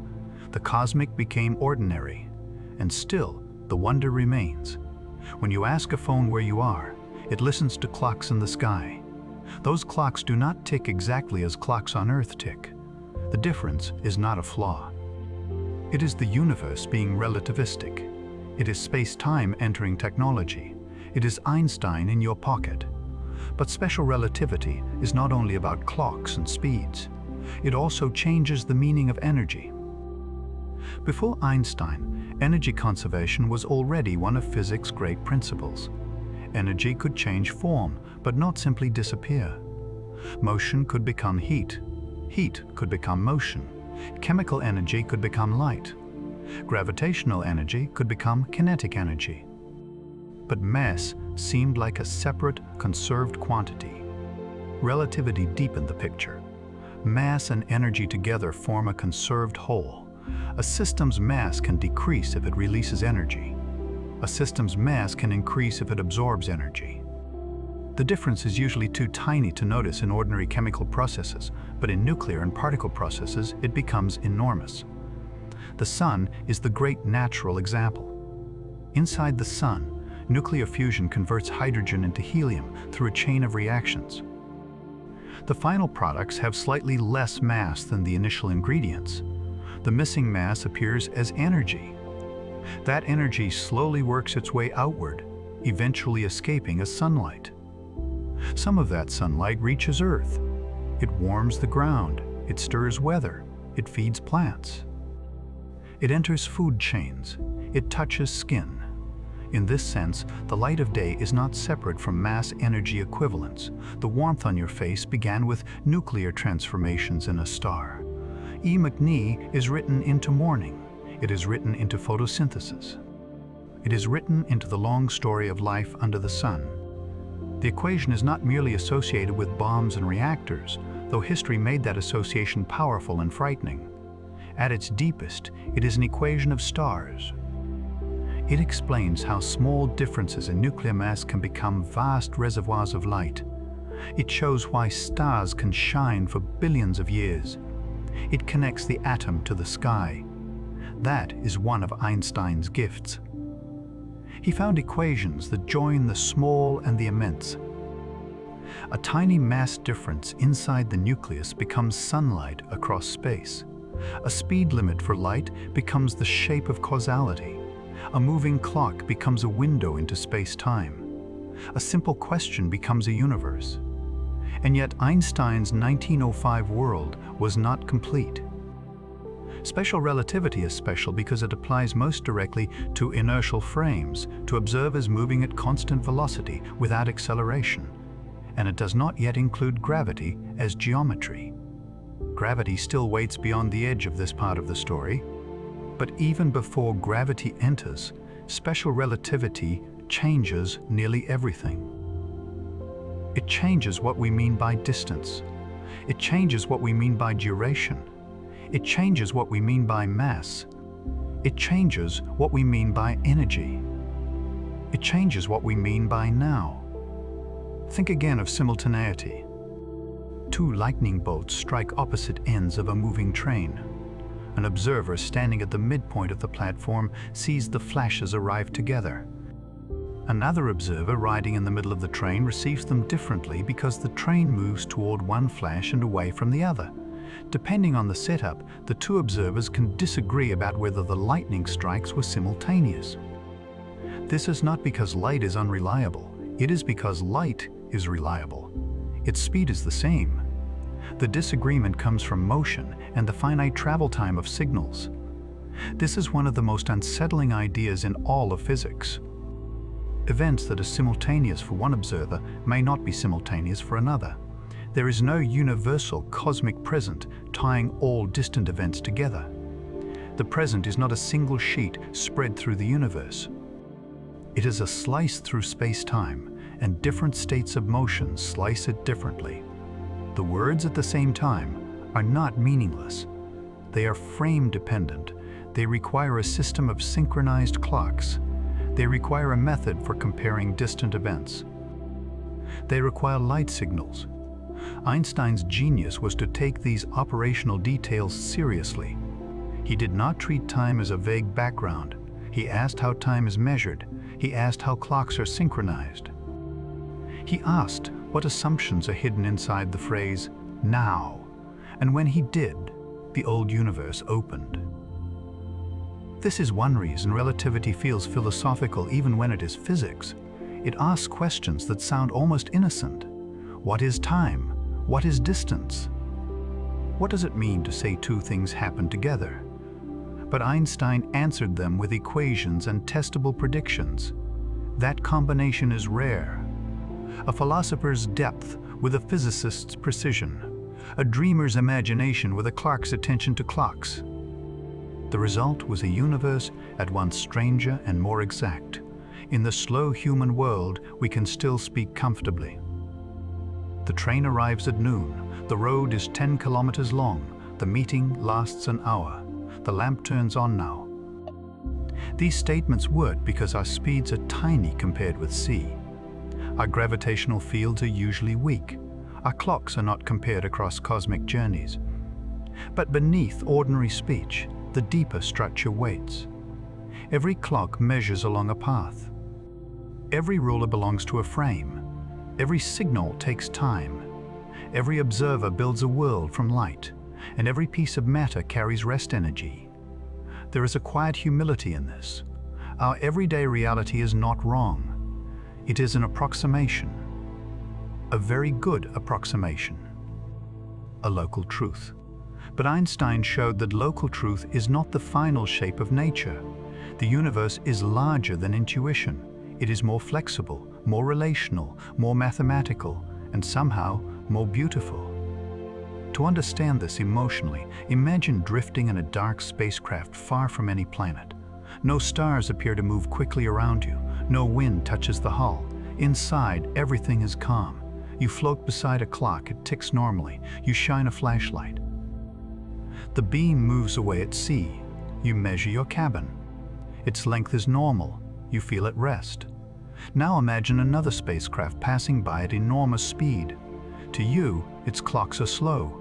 Its length is contracted. Its crew seems to move through time differently. But to them, you are the one moving. Your clocks appear slow. Your ship appears shortened. At first, this seems contradictory. How can each see the other's clock running slow? The answer lies in the relativity of simultaneity. To compare a distant moving clock to your own, you must define which reading on that distant clock is simultaneous with your local moment. Different observers define simultaneity differently. The symmetry is not a mistake, it is part of the geometry. Only when observers reunite and compare clocks along complete paths does a definite age difference appear, as in the twin scenario. Relativity is subtle because it does not allow shortcuts. It demands that we track events, signals, paths, and frames carefully. When we do, the paradoxes become geometry. And geometry, once seen clearly, becomes calm. Perhaps this is why Einstein's universe is so fitting for quiet contemplation. At first, the ideas are shocking. Then, slowly, they become serene. Time dilation is not chaos. Length contraction is not magic. Mass energy equivalence is not a slogan. They are parts of one ordered structure, a structure built around c, the speed of light, the speed of massless particles in vacuum, the speed of electromagnetic waves, the speed limit of information, the boundary of cause and effect. When Einstein placed c at the center, he did not merely describe light, he revealed a rule for the universe, and that rule reaches everywhere, inside particle accelerators where protons race near light speed, inside nuclear reactions where mass differences become energy, inside GPS satellites where clocks must be corrected, inside astronomy where distant light brings old news, inside the philosophical question of what it means for events to happen now. All of it belongs to the same transformation. Time melts. Space bends toward motion. Energy and mass exchange masks. Light remains constant. This is Einstein's second universe, the universe of special relativity. It is not yet the universe of curved space-time and gravity. It is not yet the universe where the sun bends starlight. It is not yet the universe where black holes wait like dark wells in the fabric of reality. But it is already a universe where the foundation has shifted. Newton's absolute time has vanished. Absolute space has softened. The ether has faded away. The cosmic speed limit has appeared. And matter itself has become a form of energy. For a sleeping listener, perhaps the deepest image is this. A beam of light leaves a distant star. It crosses space for years or centuries or longer. It does not hurry faster for one observer or slow down for another. It moves at sea. A traveler racing after it never catches it. A clock aboard the traveler's ship ticks differently from clocks left behind. Distances along the journey contract. The star's light carries energy, momentum, and information. It enters an eye or a telescope or a detector. It becomes a signal, a measurement, a memory. And behind that simple arrival lies the entire architecture of special relativity. Every flash of light is a messenger from Einstein's universe. Every clock is a traveler through space-time. Every atom is a reservoir of rest energy. Every observer carries a private path through the cosmic structure. There is no single universal ticking. There is no final platform at rest. There is no absolute now stretching across all galaxies. There is only space-time, filled with events, stitched together by light, governed by laws that remain the same, even as measurements change. This can feel lonely at first. A universe without one shared now. A universe where time depends on motion. But it can also feel strangely intimate. Your time is not an illusion, it is yours. It is the time measured along your path. Your heartbeat follows your world line. Your memories gather along it. Your body moves through space-time, not as an object outside the universe, but as part of its geometry. Every life is a path. Every path has its own proper time. The cosmos is not a single clock, but an immense harmony of clocks, each ticking along its own route, each related to the others by deep law. Einstein did not make the universe less real. He made it more precise. He did not remove order. He found a hidden order beneath the old one. He did not destroy time. He freed it from an assumption. And once time was freed, space changed with it. Matter changed with it. Energy changed with it. The universe became more mysterious, but also more knowable.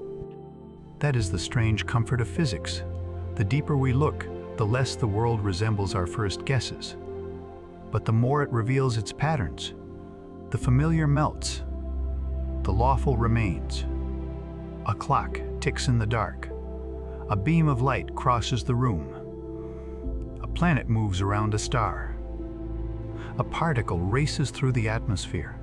A satellite whispers time to Earth. And in all of these, quietly, almost invisibly, Einstein's second great insight is present.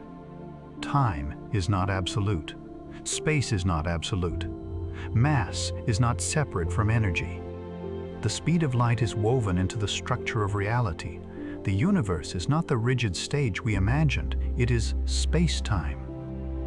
And every moment, every motion, every ray of light moves through it according to rules that are stranger than common sense, but more beautiful than certainty. This was the world Einstein opened in 1905. A world where a simple beam of light could unmake centuries of intuition. A world where clocks no longer agreed by default. A world where matter contained hidden fire. A world where speed changed the shape of time. From here, Einstein would go further. He would begin to wonder not only about steady motion, but acceleration. Not only about light in empty space, but light near gravity. Not only about clocks moving fast, but clocks falling. And slowly, another question would rise. If special relativity changed time and space so deeply, what must become of gravity? That question would lead Einstein beyond the melting of time and the contraction of space into a universe where space-time itself curves, a universe where gravity is not simply a force, a universe where planets follow geometry, a universe where light bends beside the sun. But before that next door opens, we remain here for a moment, in the quiet world of special relativity, where a moving clock slows, where a moving length contracts, where energy and mass are one, where light is the same for everyone, and where the universe first begins to feel not like a machine ticking in absolute time, but like a vast, luminous structure woven from space, time, motion, and light. After Einstein changed time, he turned toward gravity, and gravity was older than memory. Long before physics had equations, human beings knew gravity as a feeling. It was the weight of the body against the ground. It was the pull in tired muscles. It was the fall of rain, the drop of fruit from a branch, the arc of a stone thrown through the air. It was so constant, so ordinary, so intimate, that it seemed almost beyond questioning. Gravity was the reason things came down, the reason rivers found valleys, the reason oceans hugged the earth, the reason the moon did not escape into darkness, the reason Earth circled the sun. Newton had given this familiar mystery a mathematical voice. In Newton's universe, every mass attracted every other mass. The Earth pulled on the moon pulled on the Earth, the sun pulled on the planets. Gravity reached across empty space, invisible but exact, weakening with distance, binding the solar system into a grand clockwork. For more than 2 centuries, Newton's law of universal gravitation was one of the greatest triumphs of human thought. It explained falling bodies. It explained tides. It explained planetary motion. It explained why comets returned. It even helped astronomers discover Neptune because the orbit of Uranus seemed disturbed by something unseen. Newton's gravity was powerful, beautiful, and successful. But after special relativity, Einstein could no longer leave it untouched. There was a hidden tension. In Newton's theory, gravity appeared to act across space instantly. If the sun were somehow moved, Earth's orbit would respond to the changed gravitational pull without delay. But special relativity had revealed that no information, no influence, no physical signal could travel faster than light in vacuum. The universe had a speed limit. Gravity could not simply ignore it. So Einstein faced a question that was deeper than it first appeared. What is gravity really? Is it a force pulling across space? Is it a field spreading through space? Or is it something even stranger? Something woven into space and time themselves? The answer would become the general theory of relativity, Einstein's greatest work. Special relativity had changed the meaning of time and motion, but it still described a universe without gravity.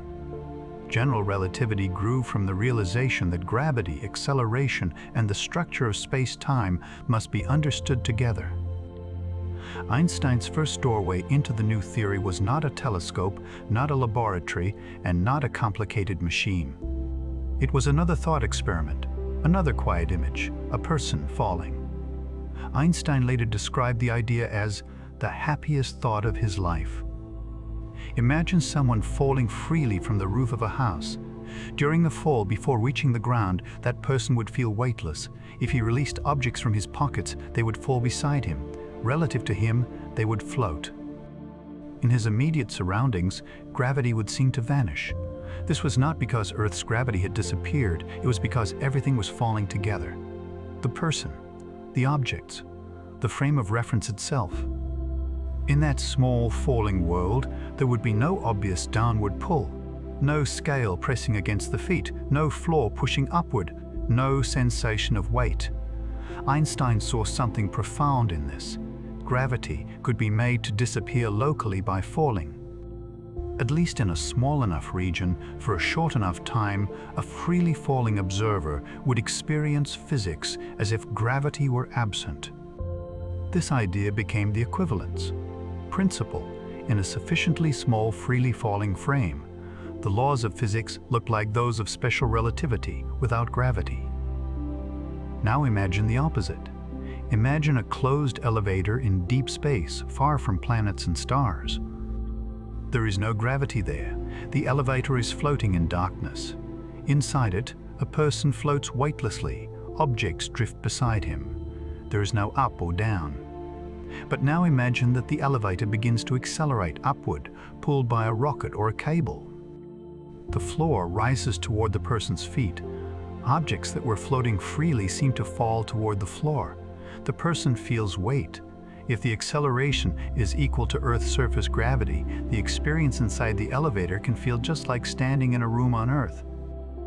Einstein online gives this accelerating elevator comparison as a simplified expression of the equivalence principle.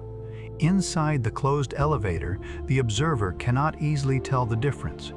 Is the floor pushing upward because the elevator is accelerating through empty space?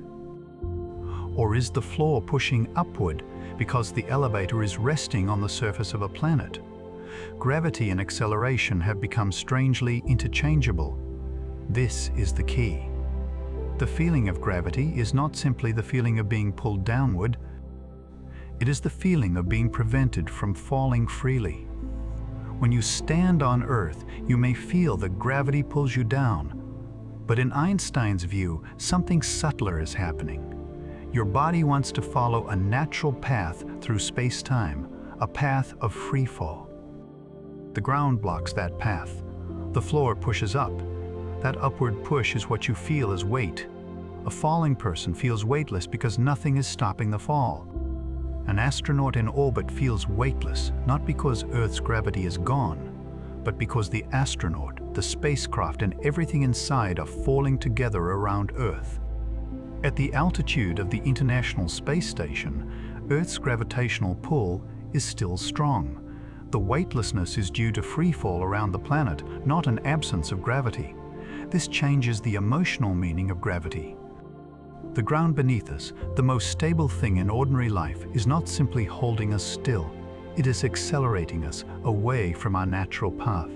Weight is resistance. Stillness on Earth is not as simple as stillness. And falling, which seems like motion forced by gravity, becomes in Einstein's universe the most natural motion of all. Einstein took this thought seriously. If gravity can vanish in a freely falling frame, then perhaps gravity is not like other forces. You cannot transform away electricity by falling. If an electric field pulls charged particles, different charges respond differently. Positive and negative charges may move in opposite directions. Stronger charges respond more strongly. But gravity is different. In the same place, all freely falling objects accelerate the same way, apart from effects like air resistance. Gravity is, in Stanford's phrase, matter blind. And this helped lead Einstein to the idea that gravity must arise from a property of space-time rather than from a force like electricity. This is why a hammer and a feather fall together on the moon. This is why, in a vacuum, a stone and a flower would drop side by side. Gravity does not sort objects by their material. It does not care whether something is iron, wood, water, bone, or light. All bodies in free fall trace paths shaped by the same underlying structure. Einstein began to suspect that gravity was not a force acting within spacetime. Gravity was spacetime itself, curved. To feel the strangeness of this, imagine walking across a great frozen lake. If the lake is flat and no wind blows and nothing pushes you sideways, your path can be straight.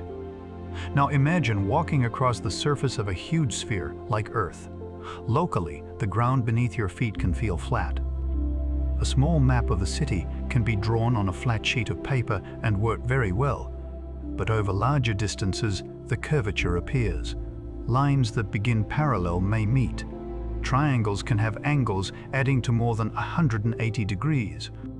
The shortest paths are not ordinary straight lines, but great circles, such as the equator or lines of longitude.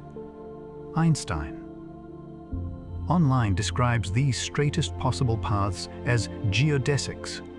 A geodesic is a path that is as straight as possible in a curved space. On a flat plane, geodesics are straight lines. On a sphere, geodesics are great circles. In curved space-time, geodesics are the natural paths followed by freely falling objects. This is the heart of the revolution. In Newton's view, Earth moves around the Sun because the Sun pulls on it through gravity. In Einstein's view, the Sun changes the geometry of space-time around it, and Earth follows the straightest possible path through that curved space-time. The planet is not being pulled away from a straight path in space. It is following a straight path in space-time. The orbit is geometry. The falling apple is geometry. The moon circling Earth is geometry. Gravity is not a command sent across the void. Gravity is the shape of the road. This is often explained with the image of a heavy ball on a stretched rubber sheet. The ball makes a dip, and smaller objects roll around it. The picture can help, but it can also mislead. Real space-time is not a two-dimensional rubber sheet embedded in ordinary space. And the most important curvature is not only curvature of space, but curvature of space-time, involving time as well. Stanford's gravity probe B material notes both the usefulness and the limitation of the rubber sheet picture, especially because it cannot fully show the roll of time. Still, the image points toward the truth. Matter changes geometry. Geometry guides motion.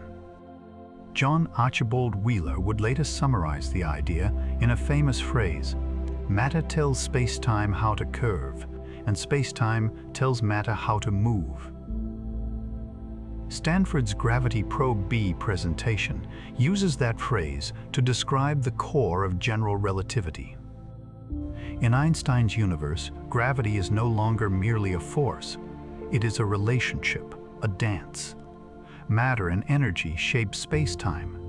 Space-time shapes the motion of matter and energy. As matter moves, the shape changes. As the shape changes, motion changes. The universe becomes dynamic at its foundation. Not a stage on which events happen, but a stage that bends, stretches, responds, and participates. This was a far deeper transformation than special relativity alone. Special relativity joined space and time into space-time. General relativity made space-time alive to matter. The geometry of the universe was no longer fixed. It could curve, it could ripple, it could expand, it could collapse, it could form wells so deep that not even light could escape. All of those possibilities were hidden like seeds inside the new theory. But Einstein did not reach them easily. The path from the happiest thought to the final equations was long and difficult. He had to move beyond the relatively simple mathematics of special relativity into the language of tensors and curved geometry, drawing on mathematical ideas developed by Gauss and Riemann. and helped especially by his friend Marcel Grossmann.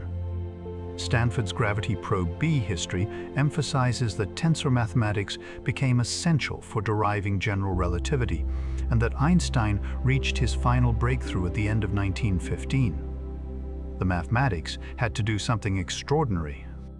It had to describe curvature in four-dimensional space-time. It had to work for all observers, including accelerating ones. It had to reduce to Newton's gravity when fields were weak and speeds were slow. It had to respect special relativity. It had to explain known anomalies. And it had to be written in a form independent of any particular coordinate system. This was not just a new formula. It was a new language for the universe. Einstein's field equations are often written compactly, but that compact form hides enormous complexity. Einstein online describes them as the cornerstone of general relativity, connecting distortions of space-time with the properties of matter, including mass, energy, and pressure. The equation is often written as Gina 8ig over c to the fourth times t naught. Sometimes a cosmological constant term is added on the left side, but spoken gently, the meaning is this: on one side is geometry, on the other side is matter and energy. The left side describes the curvature of space-time. The right side describes what is present in space-time, mass, energy, pressure, momentum, stress. The equation says that these are not separate stories, they are one story. The geometry of space-time is related to the energy and matter within it. That small-looking equation is not a single ordinary equation like the ones used in school algebra. It represents a system of equations. It is a compressed symbol for an immense structure. It tells space-time how to curve around stars, planets, galaxies, and perhaps around the universe itself. It is difficult to solve. It is nonlinear. That means gravity can gravitate. The gravitational field itself contributes to the situation. Space-time is not a passive backdrop. It responds, and its response affects the response. This is why general relativity becomes so rich. Even empty space-time can have structure. Even regions without ordinary matter can contain gravitational waves. Even simple-looking situations can hide deep mathematical complexity. But Einstein first needed the theory to explain what was already known. One of the great tests involved Mercury. Mercury is the innermost planet, closest to the Sun. Its orbit is not a perfect stationary ellipse. The point of closest approach to the Sun, called the perihelion, slowly shifts over time. Most of this shift can be explained by Newtonian effects, especially the gravitational influence of other planets. But a small leftover remained unexplained. Historical calculations identified an anomalous Mercury perihelion precession of about 43 arcseconds per century, and general relativity accounts for that remaining shift. 43 arcseconds per century is tiny. An arcsecond is 1 part of a degree divided into 3,600 parts. A human life could pass while Mercury's orbit shifts by an angle almost too small to imagine. But physics often advances through such small discrepancies.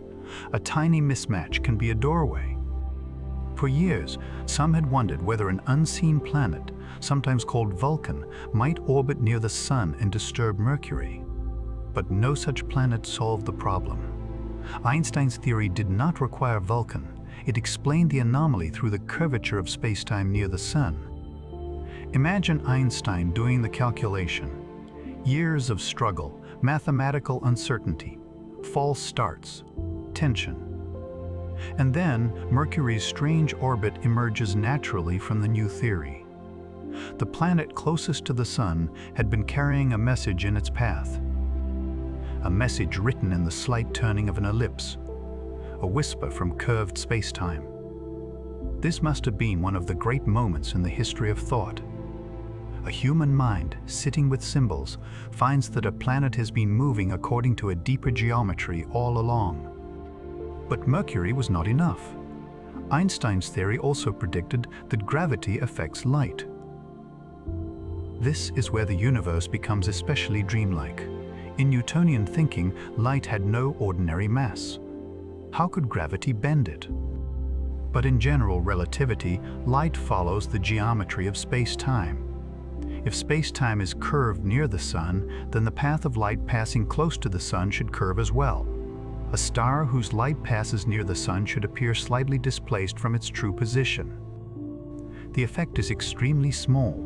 For light grazing the edge of the Sun, Einstein's general relativity predicts a deflection of about 1.75 arcseconds.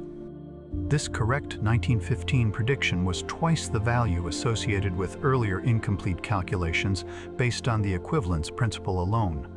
But how could anyone see stars near the Sun? Normally, the Sun's brightness overwhelms them. The answer was a total solar eclipse. When the Moon covers the Sun, the sky darkens enough for nearby stars to appear. Astronomers can photograph the stars during the eclipse and compare their apparent positions with photographs taken when the Sun is elsewhere in the sky. If the stars appear shifted, the Sun's gravity has bent their light. On May 29, 1919, a total solar eclipse gave astronomers the chance. British expeditions observed the eclipse from Sobral in Brazil and from the island of Principe off the west coast of Africa. The expeditions were organized through the Royal Society and the Royal Astronomical Society, and associated especially with Arthur Eddington, who understood the importance of testing Einstein's theory. ESA describes the eclipse as one of the most important in the history of science, and notes that the observed apparent shifts of stars near the Sun could confirm Einstein's idea that gravity affected light, space, and time. The observations were difficult. The weather was not perfect, the measurements were delicate, the shift was less than 2 seconds of arc, only a few 10,000ths of a degree. But the announced results favored Einstein's prediction. On November 8, 1919, news of the eclipse results helped signal the replacement of Newton's theory of gravity by general relativity, and Einstein became world famous almost overnight. There is something almost cinematic about that moment. A darkened sun, stars visible in daytime, light bending around a star, photographic plates carried back across oceans, scientists comparing tiny points of light, and then the announcement that space and time themselves were affected by gravity. The universe had changed in public, not just in equations, not just in Einstein's notebooks, but in newspapers, conversations, imaginations. The old cosmic stage had curved. Einstein became a symbol, not because everyone understood tensors or geodesics or field equations, but because the story was astonishing. A man had predicted that starlight would bend. The sky had answered. And yet general relativity is not merely the theory of spectacular eclipse photographs. It enters the quiet behavior of clocks. Gravity affects time. This is one of the most profound consequences of the equivalence principle. A clock deeper in a gravitational field ticks more slowly compared with a clock higher up. In other words, time passes at different rates depending on gravitational potential. Tests of general relativity include gravitational redshift, the shifting of light's frequency in a gravitational field. Precision confirmation began with laboratory experiments such as Pound-Rebka in 1959. This means that time is not only altered by motion, as special relativity showed. Time is altered by gravity. A clock near Earth's surface ticks slightly differently than a clock high above it. A clock near the Sun ticks differently than one far away. Near a neutron star, time changes more dramatically. Near a black hole, time becomes stranger still. Gravity is not just pulling on objects, gravity is shaping time. This is difficult to absorb because time feels so private and steady. We do not feel it stretching under our feet. We do not feel clocks deep in Earth's gravitational field slowing by tiny amounts. Our bodies are not sensitive enough. Our days are too ordinary. Our intuition is too local. But precise clocks can reveal it. A higher clock ticks a little faster. A lower clock ticks a little slower. Time has altitude. Time has depth. In the old universe, a mountain and a valley shared the same cosmic time. In Einstein's universe, they do not tick quite identically. The difference is small on Earth, but real, and this brings us back to the experience of weight. When you stand still on Earth, part of what you feel is your path through curved space-time being constrained. Stanford's Gravity Probe B explanation notes that in weak gravity on Earth, much of what we experience as weight is connected with the warping of time rather than merely spatial curvature. This is one of the most mind-bending ideas in all of physics. The apple falls partly because time runs at different rates at different heights. The apple's natural path through space-time bends toward where time is slower. Gravity is not simply a downward pull. It is the geometry of time and space guiding motion. The world we feel as heavy is built from invisible differences in the rate of time. There is a quiet astonishment in that. Every object around you is moving through space-time. A cup resting on a table, a book on a shelf, a tree rooted in soil, a person lying in bed. Even things that seem still are traveling through time. In curved space-time, their natural paths are shaped by gravity. When a surface interrupts those paths, pressure appears, weight appears. Stillness becomes a kind of enforced deviation. The table holds the cup away from its natural fall. The ground holds you away from yours, and because the ground holds you, you feel gravity. But a falling body feels no weight. This is why free fall is so central. It reveals that gravity, locally, can vanish. But not all of gravity can vanish everywhere. In a small falling elevator, gravity can be transformed away. But if the elevator is large enough or the observation lasts long enough, differences appear. Objects at the bottom are slightly closer to Earth than objects at the top. Two falling objects, separated horizontally, may slowly move toward each other because their paths point toward Earth's center. These differences are called tidal effects. Tidal effects cannot be removed by choosing a freely falling frame. They are the real local signature of space-time curvature. Einstein online compares this to curvature on a surface. A tiny patch of Earth can look flat, but over a larger region, the curvature becomes measurable. Similarly, in a small, freely falling space-time region, gravity may seem absent, but over a larger region, residual tidal effects reveal curvature. The ocean tides are the familiar face of this idea. The moon's gravity pulls differently on different parts of Earth. The near side, the far side, the oceans, the solid planet all experience slightly different gravitational influences. But in Einstein's language, tidal effects are signs that neighboring paths through space-time are not parallel in the way they would be in flat space-time. Curvature reveals itself through relative motion. One falling object alone may feel nothing. Two falling objects can reveal the shape. This is another quiet lesson. Gravity is not always something you feel directly. Sometimes it is something measured between paths, between clocks, between light rays, between falling bodies, between the motion of planets over centuries. Curvature is relational. It shows itself in comparison. Now imagine Earth orbiting the Sun. From above, in ordinary space, Earth seems to trace an ellipse around the Sun, held by gravity. But in space-time, Earth's path is more like a long spiral through time, almost straight in the four-dimensional sense. Stanford's explanation notes that planetary trajectories are nearly straight in space-time, not in space. This is difficult to picture because we cannot see four-dimensional space-time. We see space changing with time. But general relativity invites us to imagine the whole history as geometry. Earth's orbit is not merely repeated motion, it is a world line, a thread through space-time. The moon has one, the sun has one, every person has one, every atom has one. And in the presence of mass and energy, These world lines curve around each other according to the geometry of the universe. This does not mean planets choose paths. It means that free motion follows the structure of space-time. A planet in orbit is falling continuously. It is always moving forward fast enough that as it falls toward the sun, it keeps missing it. Newton knew this in his own language. Einstein deepened the language. The planet is falling along a geodesic in curved space-time.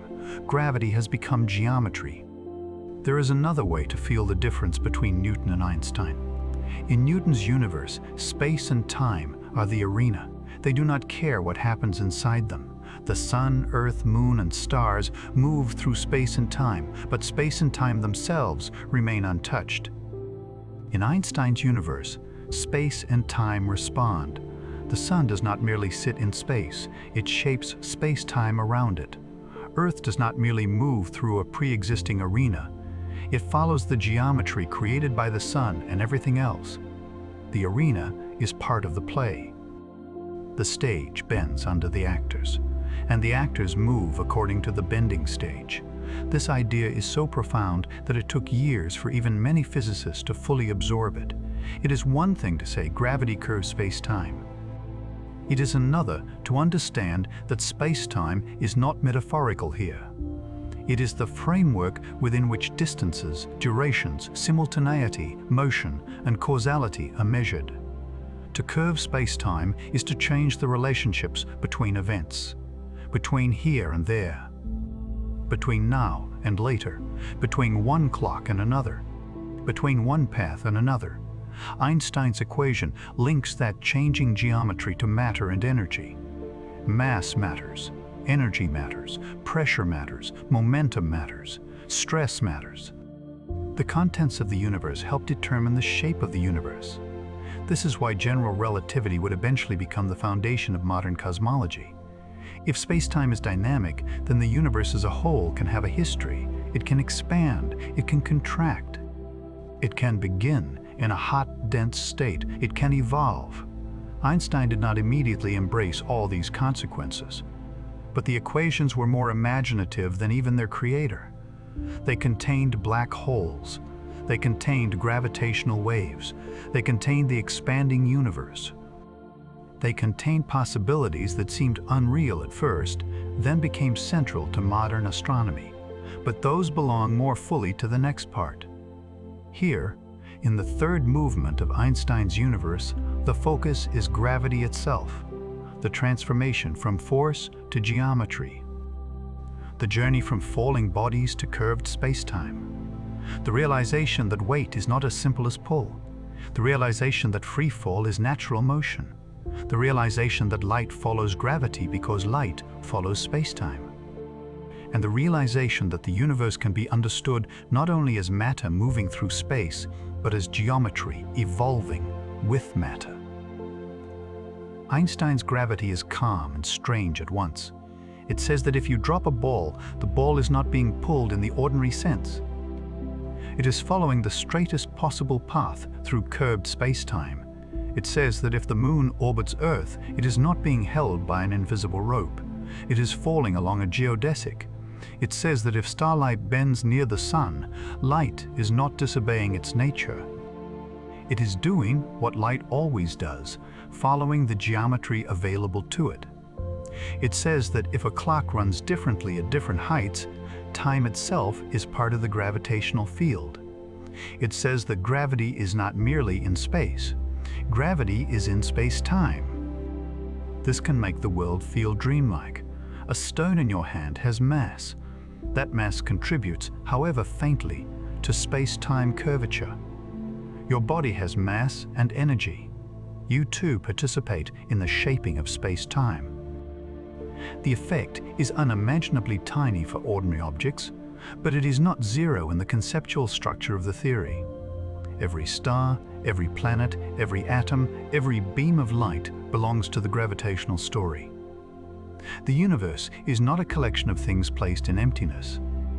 It is a web of events, geometry, and energy. And because all of this is mathematical, it is not merely poetic.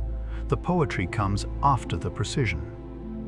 Einstein's equations do not say, vaguely, that gravity is mysterious. They say, with terrifying exactness, how space-time curvature relates to matter and energy.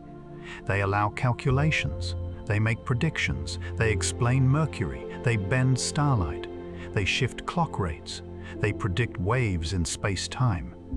They become tools for understanding pulsars, black holes, gravitational lensing, and the large-scale structure of the cosmos.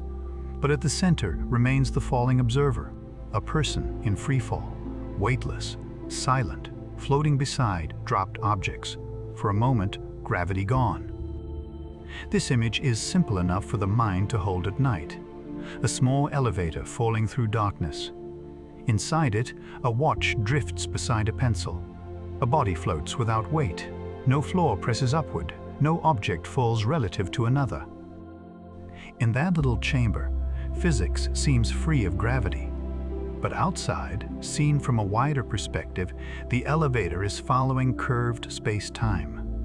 The small local calm is part of a larger geometry. That is the beauty of general relativity. Locally, space-time can look flat. Globally, it can curve. Locally, gravity can vanish. Across distance, tidal effects reveal it. Locally, a falling person feels no force. Across the solar system, planets trace curved patterns. The small and the vast are joined. Einstein's theory is often called difficult, and mathematically it is, but its central intuition is almost gentle. Falling is natural. Weight is interruption. Gravity is geometry. Light follows the shape of space-time. Time itself is affected by gravity. Once these ideas settle, the universe begins to look different. The sun is no longer merely a glowing sphere pulling planets. It is a massive presence shaping the space-time around it. Earth is no longer simply a planet circling an empty space. It is following a path through curved geometry. Your feet on the floor are no longer merely resisting a downward force. They are being pushed away from free fall. A clock on a mountain is no longer in perfect agreement with a clock by the sea. Time has been slightly rearranged by gravity. The stars near the edge of the sun are no longer seen in exactly their true positions. Their light has passed through curved space-time. Everything familiar remains. But everything familiar has become deeper. This is Einstein's way. He does not remove the ordinary world. He reveals that beneath it is another world, a more precise world, a stranger world. A world where falling is geometry and gravity is the curvature of space-time. When the 1919 eclipse made Einstein famous, the public saw a kind of cosmic drama, Newton overthrown, light bent, the heavens rewritten. But scientifically, Newton was not destroyed. Newton's gravity remains an extraordinarily useful approximation in weak fields and at low speeds. General relativity contains Newton's success while going beyond it, especially where gravity is strong, speeds are high, or measurements are extremely precise. This is how science often grows. The older theory becomes a valley inside the newer mountain. It remains useful where it belongs. But the horizon expands. Newton's universe still guides spacecraft and explains ordinary motion with great accuracy. Einstein's universe explains why Newton works and where Newton must give way. The apple still falls. The moon still orbits. But now the fall and the orbit are read differently. They are no longer only consequences of attraction. They are traces of space-time geometry. And the geometry is written by matter and energy. One may ask why this matters beyond physics. Why does it matter whether gravity is a force or curvature if the stone falls either way? It matters because the meaning of the universe changes. In Newton's picture, space and time are silent absolutes. In Einstein's picture, they are physical. They can bend. They can change. They can carry waves. They can form horizons. They can shape the fate of the cosmos. Once space-time becomes dynamic, the universe itself becomes an object of physics, not just stars within the universe, the universe. its expansion, its age, its geometry, its beginning, its possible endings. General relativity turned cosmology from speculation into a mathematical science. It gave the universe a structure that could be studied, and it began with the meaning of falling. There is something almost humbling in that. A person wonders what it would be like to fall from a roof, not to be injured, not to hit the ground, but to experience for a brief moment weightlessness. From that thought grows a theory of planets, stars, light, time, and the universe. Einstein's imagination moved from the smallest feeling of the body to the largest architecture of reality. The body feels weight. The mind asks why. The answer becomes curved space-time. As night deepens, imagine the Earth beneath you, not flat, not still. A round world, turning slowly in darkness. It curves space and time around itself. The moon falls around it. Satellites fall around it. Every clock on its surface ticks slightly differently than clocks farther away. Every object rests only because the ground resists its natural path. Above, sunlight reaches Earth along paths shaped by gravity. Beyond the sun, stars send light across the galaxy. Near every massive body, that light bends a little. The universe is full of invisible geometry, not painted on the sky, not felt by the hand, but present in every motion, every fall, every orbit, every clock, every ray of light. General relativity teaches that what we call gravity is the shape of this invisible geometry. It is the curvature of space-time made physical. And in that curvature, the cosmos moves. This is why Einstein's universe feels so mind-bending. It does not merely tell us that strange things happen far away, it tells us that ordinary things are strange when understood deeply. Standing still is strange, falling is strange. Time passing is strange. Light traveling is strange. A planet orbiting is strange. The ground beneath us is strange. The world is familiar only because we have not looked closely enough. Einstein looked closely. He looked at clocks and found that time could stretch. He looked at light and found a cosmic speed limit. He looked at falling and found the path to gravity. He looked at gravity and found geometry. And through geometry, he found a universe more fluid, more relational, and more profound than the one humanity had inherited. The third part of Einstein's universe is therefore the story of a transformation. From weight to freefall, from force to curvature, from planets pulled through space to planets following geodesics in space-time, from gravity acting instantly across emptiness to gravity expressed in the shape and dynamics of space-time, from the sun as a source of attraction to the sun as a sculptor of geometry, from time as a universal background to time as something gravity can slow. The universe became deeper. And the deepest part is perhaps this: gravity is not something added to the universe. Gravity is the universe's geometry speaking. Every falling object is listening. Every orbit is listening. Every beam of light is listening. Every clock is listening. And when Einstein learned how to hear that language, he gave physics one of its most beautiful ideas: matter and energy, curve, space-time. Curved space-time guides motion. Gravity is not a force in the old sense. Gravity is the shape of reality itself. Einstein's equations did not stop at the edge of the familiar. They did not end with falling apples, orbiting planets, bending starlight, or clocks ticking differently under gravity. Those were already strange enough. They were enough to change physics forever. But the equations had a deeper voice, and once they were written down, they began to speak beyond even Einstein's own expectations. They pointed toward places where gravity becomes almost absolute, places where space-time folds so deeply inward that escape becomes impossible, places where light itself, the fastest messenger in the universe, can no longer find a way out. They pointed toward black holes, and they pointed toward waves in space-time. and they pointed toward a universe that does not sit still, a universe that expands, a universe with a beginning, a universe whose largest mystery may still be hidden inside a single symbol Einstein once added to his own equation. The fourth part of Einstein's universe is the story of consequences. It is the story of the dark wonders that came after general relativity. Some were predicted directly, some were resisted, some were misunderstood.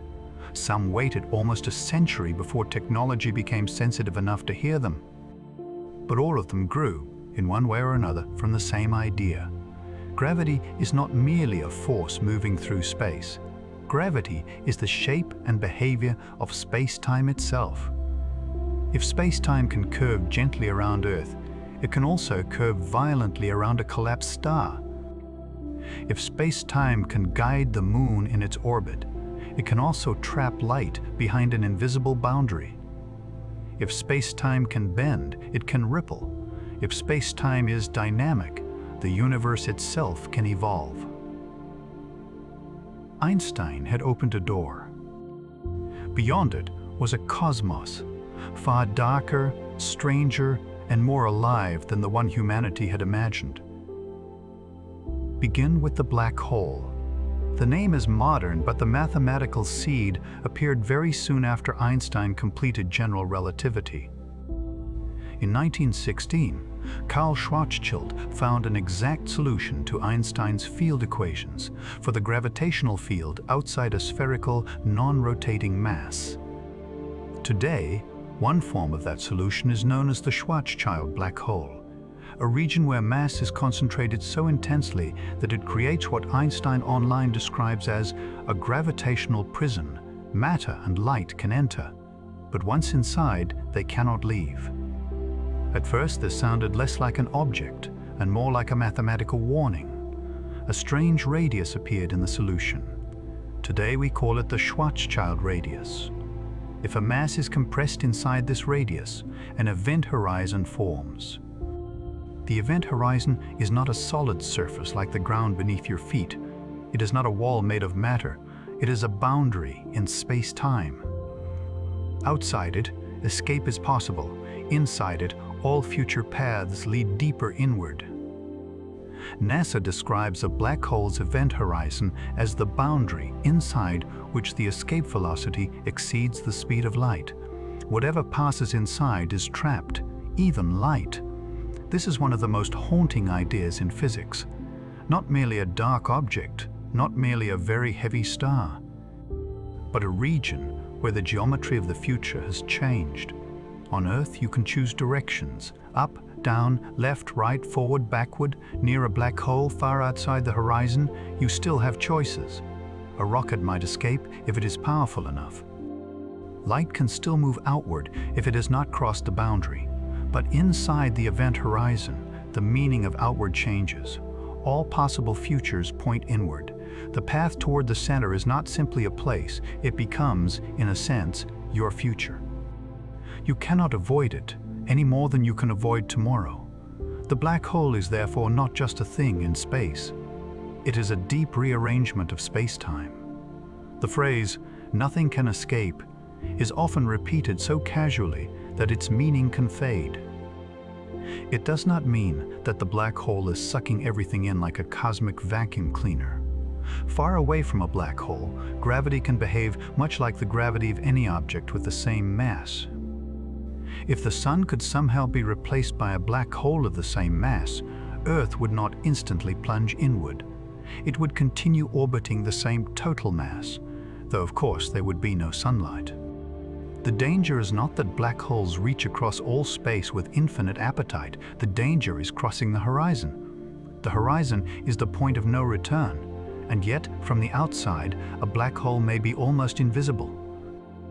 Because light cannot escape from inside the horizon, the black hole itself emits no ordinary light.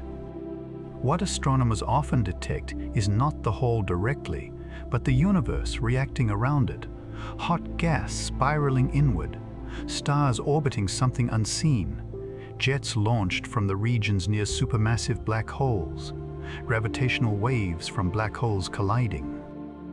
NASA notes that black holes themselves do not emit or reflect light, so nothing from within the horizon can reach an outside observer. This is what makes them so perfect for a sleep documentary about Einstein's universe. They are both real and almost mythic. They are silent. They are dark. They are simple in outline and terrifying in consequence. A boundary, a shadow, a place where the usual escape routes of the universe close. For decades, many physicists wondered whether such objects could truly exist in nature. Einstein himself did not embrace black holes as physical realities in the way modern astrophysics does. The mathematical possibilities were there, but the universe still had to prove whether it actually made them. And slowly, it did. The life of a massive star contains the path toward one kind of black hole. A star spends much of its life balancing two tendencies. Gravity pulls inward. Pressure from heat and radiation pushes outward. In ordinary stars like the Sun, nuclear fusion in the core provides the energy that supports the star against collapse. But stars exhaust fuel. They change. They age. For very massive stars, the ending can be violent. When the core can no longer support itself, collapse may become unstoppable. The outer layers may explode as a supernova. The core may become a neutron star, or, if enough mass remains, collapse beyond the point where any known pressure can halt it. A black hole is born. Not an ordinary sphere, not a burned-out cinder, a region of space-time closed by an event horizon. There are also supermassive black holes, millions or billions of times the mass of the Sun, sitting in the centers of galaxies. The Milky Way has one at its heart, called Sagittarius, a star. Another famous one lies in the galaxy Messier, 87. In April 2019, the Event Horizon Telescope collaboration released the first image of a black hole, showing the supermassive black hole in the center of M87, outlined by glowing gas around it. NASA describes this as the first picture of a black hole, obtained with the Event Horizon Telescope. The image was not a photograph in the ordinary sense.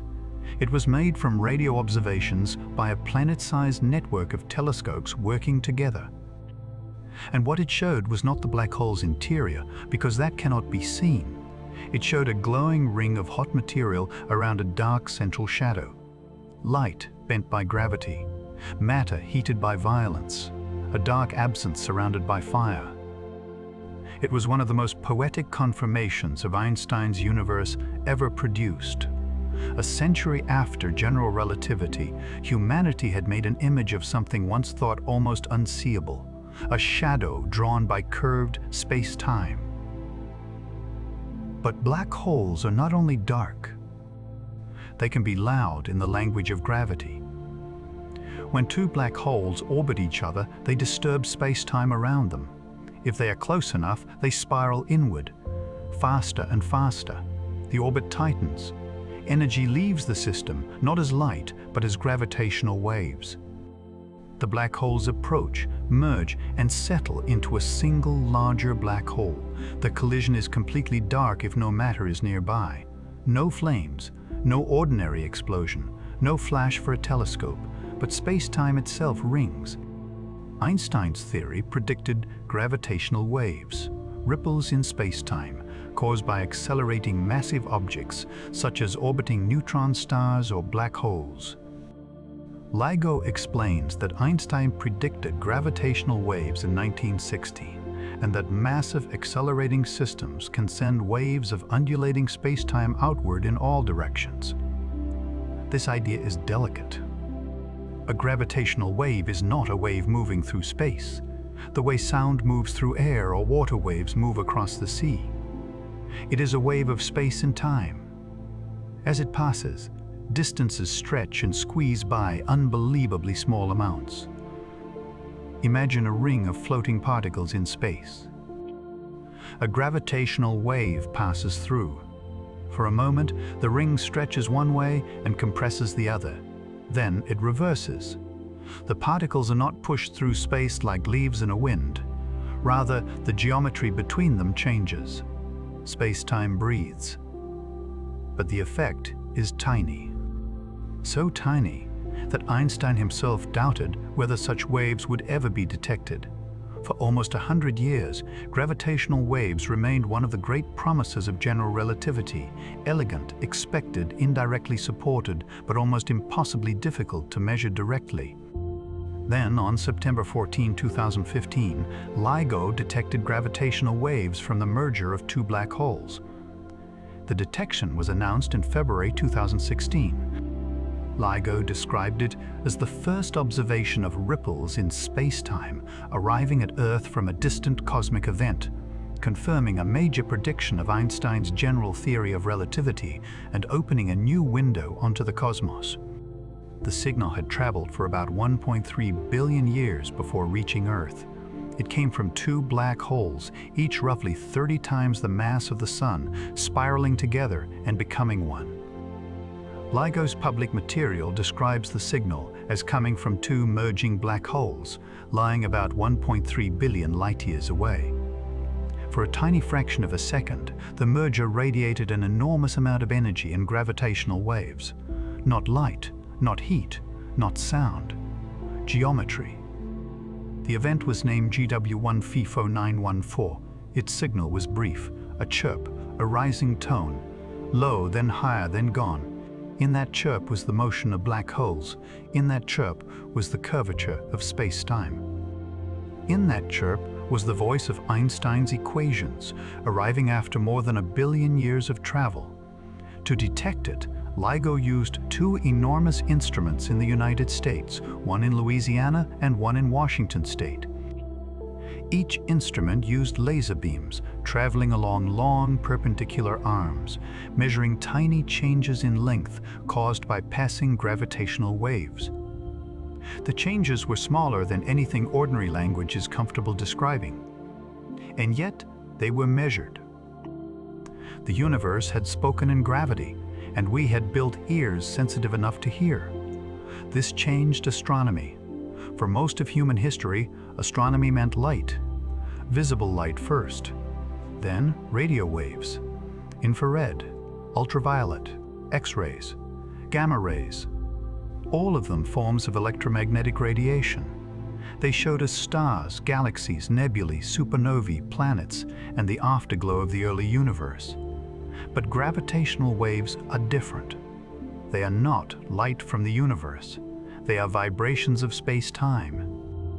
With them, we can observe events that may be dark to telescopes, colliding black holes, dense neutron stars, perhaps one day echoes from the early universe itself. LIGO described the first direct detection as opening an unprecedented new window onto the cosmos. This phrase is not exaggeration. A new window means a new sense. Before gravitational wave astronomy, the universe was mostly seen. Now, in a certain way, it can also be heard, not heard by ears, heard by instruments measuring the stretching of space-time. The black holes that once seemed almost too strange to be real became the first source of directly detected gravitational waves. The darkest objects gave us a new kind of astronomy. There is a deep irony here. Einstein's theory predicted black holes and gravitational waves. Yet Einstein himself was cautious or skeptical about some of the most extreme consequences. The equations were more radical than the man. They carried the universe farther than his instincts wanted to go. This happens often in science. A theory, once correct, is not owned by the imagination of its creator. It belongs to nature. Einstein wrote equations. The universe solved them. Black holes and gravitational waves are the dramatic children of general relativity. But there was an even larger consequence waiting in the equations. The universe itself might not be still. Before the 20th century, many people imagined the universe as eternal and essentially static on the largest scales. Stars might move, galaxies might exist. But the whole cosmic structure was often imagined as broadly unchanging. Einstein, too, initially sought a static universe. But general relativity did not naturally favor stillness. A universe filled with matter would tend either to expand or contract. To hold it steady, Einstein added an extra term to his field equations, the cosmological constant, usually represented by the Greek letter lambda. Lambda, a small symbol with a strange destiny. Einstein introduced the cosmological constant to allow a static universe in his theory. Later, when evidence for cosmic expansion became clear, he abandoned it. NASA's Dark Energy Overview notes that after Hubble confirmed the universe was expanding, Einstein removed the constant and reportedly called it his biggest blunder, a phrase associated with physicist George Gamo's account. The story is famous, though some details are historically debated. But the essential point remains: Einstein's equations suggested a dynamic cosmos, and Einstein first resisted that implication. Others pushed forward. Alexander Friedmann found expanding universe solutions to Einstein's equations. Georges Lemaitre, a Belgian physicist and priest, argued that the universe could be expanding. Edwin Hubble's observations then helped establish that distant galaxies are generally receding from us, and that their recession speeds are related to their distances. The Nobel Prize's Advanced Material on the Accelerating Universe notes that cosmic expansion was discovered through work by several figures in the 1920s, including Vesto Slipher, Carl Wurtz, Knut Lund Mark, Georges Lemaitre, and Edwin Hubble. The universe was not a static cathedral, it was expanding. Space itself was stretching. This is important. Galaxies are not simply flying through pre-existing space from a central explosion. On cosmic scales, the expansion of the universe means that the distances between large-scale structures grow as space itself expands. The Big Bang was not an explosion into empty space. It was the early, hot, dense state of space itself. Everywhere was once closer together. Everywhere was hotter. Everywhere was denser. As the universe expanded, it cooled. The phrase Big Bang can be misleading if imagined as a bomb in a dark room. There was no outside room, no center from which everything flew. The Big Bang model describes the expansion of the universe from an early, hot, dense state. Modern measurements indicate that the observable universe has been expanding for about 13.8 billion years. NASA's Cosmic History Overview states that around 13.8 billion years ago, the universe underwent a period called cosmic inflation, and its Big Bang and Universe Evolution page describes the early universe as hot, dense, and opaque before later cooling. In the early universe, matter and radiation were tightly coupled. The cosmos was filled with a hot plasma. Light could not travel freely for long because it kept scattering off charged particles. Then, after the universe cooled enough for electrons and nuclei to combine into neutral atoms, light could finally move freely through space. That ancient light still exists. It has been stretched by cosmic expansion into microwaves. We call it the cosmic microwave background. NASA explains that the cosmic microwave background originated about 380,000 years after the Big Bang, when the universe cooled enough for light to decouple from matter, and that we observe it today as a cold glow of about 2.7 Kelvin. The cosmic microwave background is sometimes described as the afterglow of the Big Bang. It is not light from stars. It is older than stars. It is light from the time when the universe first became transparent. When we observe it, we are not seeing an object. We are seeing a surface in time, a wall of ancient light surrounding us in every direction, a baby picture of the universe. ESA calls the cosmic microwave background the cooled remnant of the first light that could travel freely through the universe, fossil radiation released soon after the Big Bang. In this light, Einstein's theory became the foundation of cosmology. Not merely the physics of planets, not merely the physics of stars, the physics of the whole. General relativity allowed scientists to ask whether space is flat or curved on the larger scales, whether the universe expands forever, whether it began in a hot, dense state, whether its fate is controlled by matter, radiation, dark energy, or something still unknown. The field equations became cosmic equations. Matter and energy told the universe how to curve. The shape and contents of the universe told galaxies how to move apart. Einstein had wanted, at least initially, a static cosmos.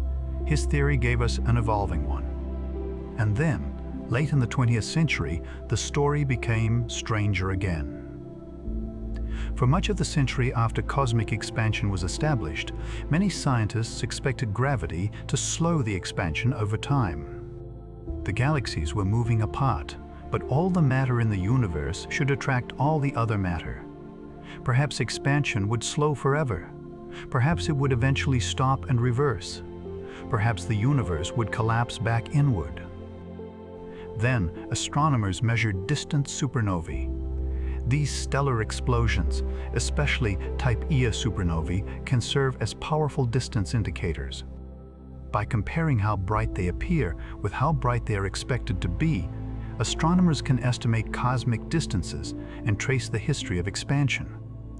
In 1998, two research teams found that the expansion of the universe was not slowing as expected. It was accelerating. The 2011 Nobel Prize in Physics was awarded to Saul Perlmutter, Brian Schmidt, and Adam Rees for the discovery of the accelerating expansion of the universe through observations of distant supernovae. The Nobel Prize organization notes that this acceleration is thought to be driven by dark energy, though the nature of dark energy remains an enigma. The universe was not only expanding, its expansion was speeding up. This discovery brought Einstein's cosmological constant back from exile. Lambda, once added to hold the universe still, could now be interpreted as a possible explanation for cosmic acceleration, a constant energy of space itself, a pressure with gravitational effects unlike ordinary matter. Dark energy. The name does not mean scientists fully understand it. It means something appears to be driving accelerated expansion, and its nature remains deeply mysterious.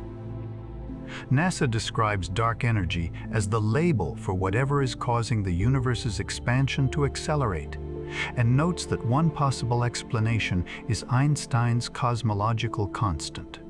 This is one of the strangest turns in the whole Einstein story. A term Einstein introduced for one reason, then discarded, returned decades later in a new role. Not to make the universe static, but to help explain why its expansion accelerates. The blunder, if it was one, may not have been adding lambda. It may have been removing it too quickly. Or perhaps the deeper lesson is that equations can preserve possibilities long before observation knows what to do with them. Lambda slept in the mathematics. Then the universe woke it. Now, in modern cosmology, the universe appears to be made mostly of things we do not fully understand. Ordinary matter, the matter of stars, planets, people, gas, dust, and atoms, is only a small fraction of the cosmic budget. Dark matter seems to provide additional gravity, shaping galaxies and clusters.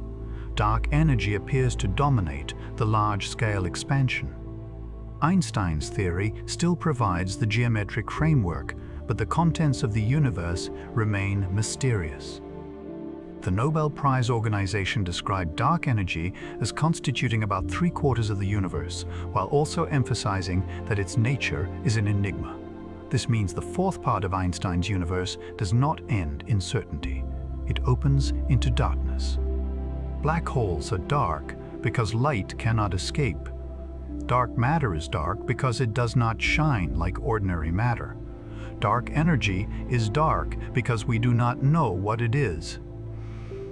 The universe revealed by Einstein is luminous in its mathematics, but much of its content is hidden. And yet, hidden does not mean unknowable. Black holes were once mathematical curiosities. Now we observe their effects, image their shadows, and hear their mergers. Gravitational waves were once almost undetectable ripples. Now they are signals in observatories. Cosmic expansion was once an unexpected implication. Now it is a central fact of cosmology. Dark energy is mysterious today. Perhaps one day it too will become part of a clearer story. Einstein's equations teach patience. The universe may take decades or centuries to answer. There is also another deep connection among these wonders. They all involve horizons.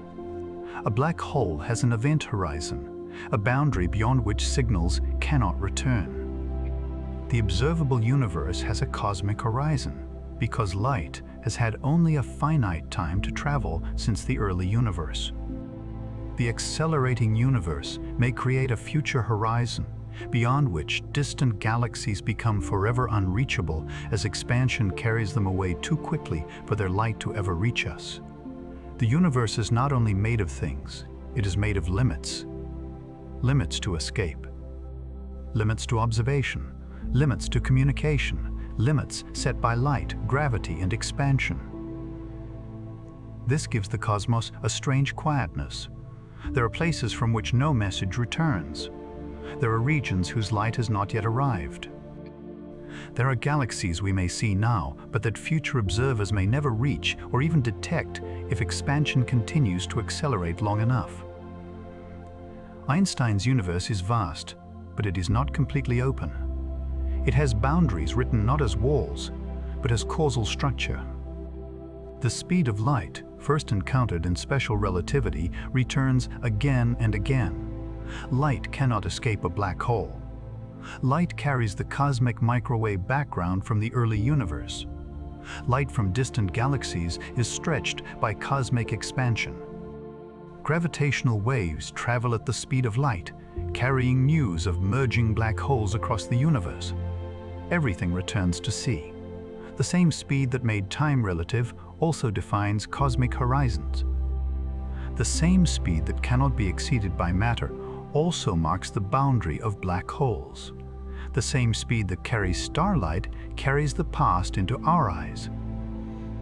Einstein's universe is woven from light and gravity. But gravity in general relativity is geometry. So the universe becomes a story of light moving through geometry, sometimes escaping, sometimes trapped, sometimes stretched, sometimes bent, sometimes arriving after billions of years as the only witness to what happened long ago. Imagine a star collapsing. At first it shines. Its core burns, its outer layers glow. Then the fuel ends, gravity wins. The core falls inward. Matter is crushed beyond ordinary states. If collapse continues far enough, an event horizon forms.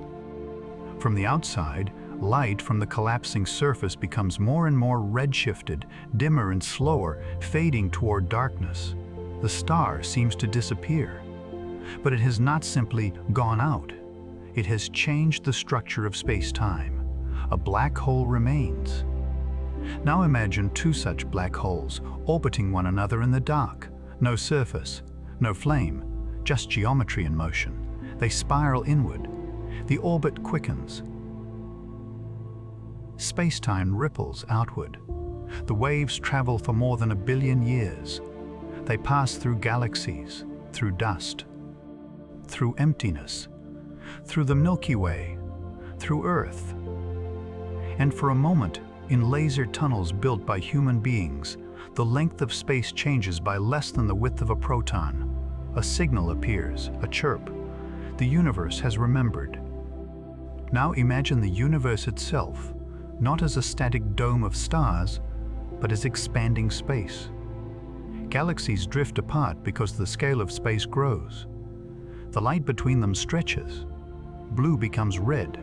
Visible light becomes infrared. Ancient radiation becomes microwaves. The universe cools. Structures form. Stars ignite. Galaxies assemble. Planets appear. Life emerges on at least one world.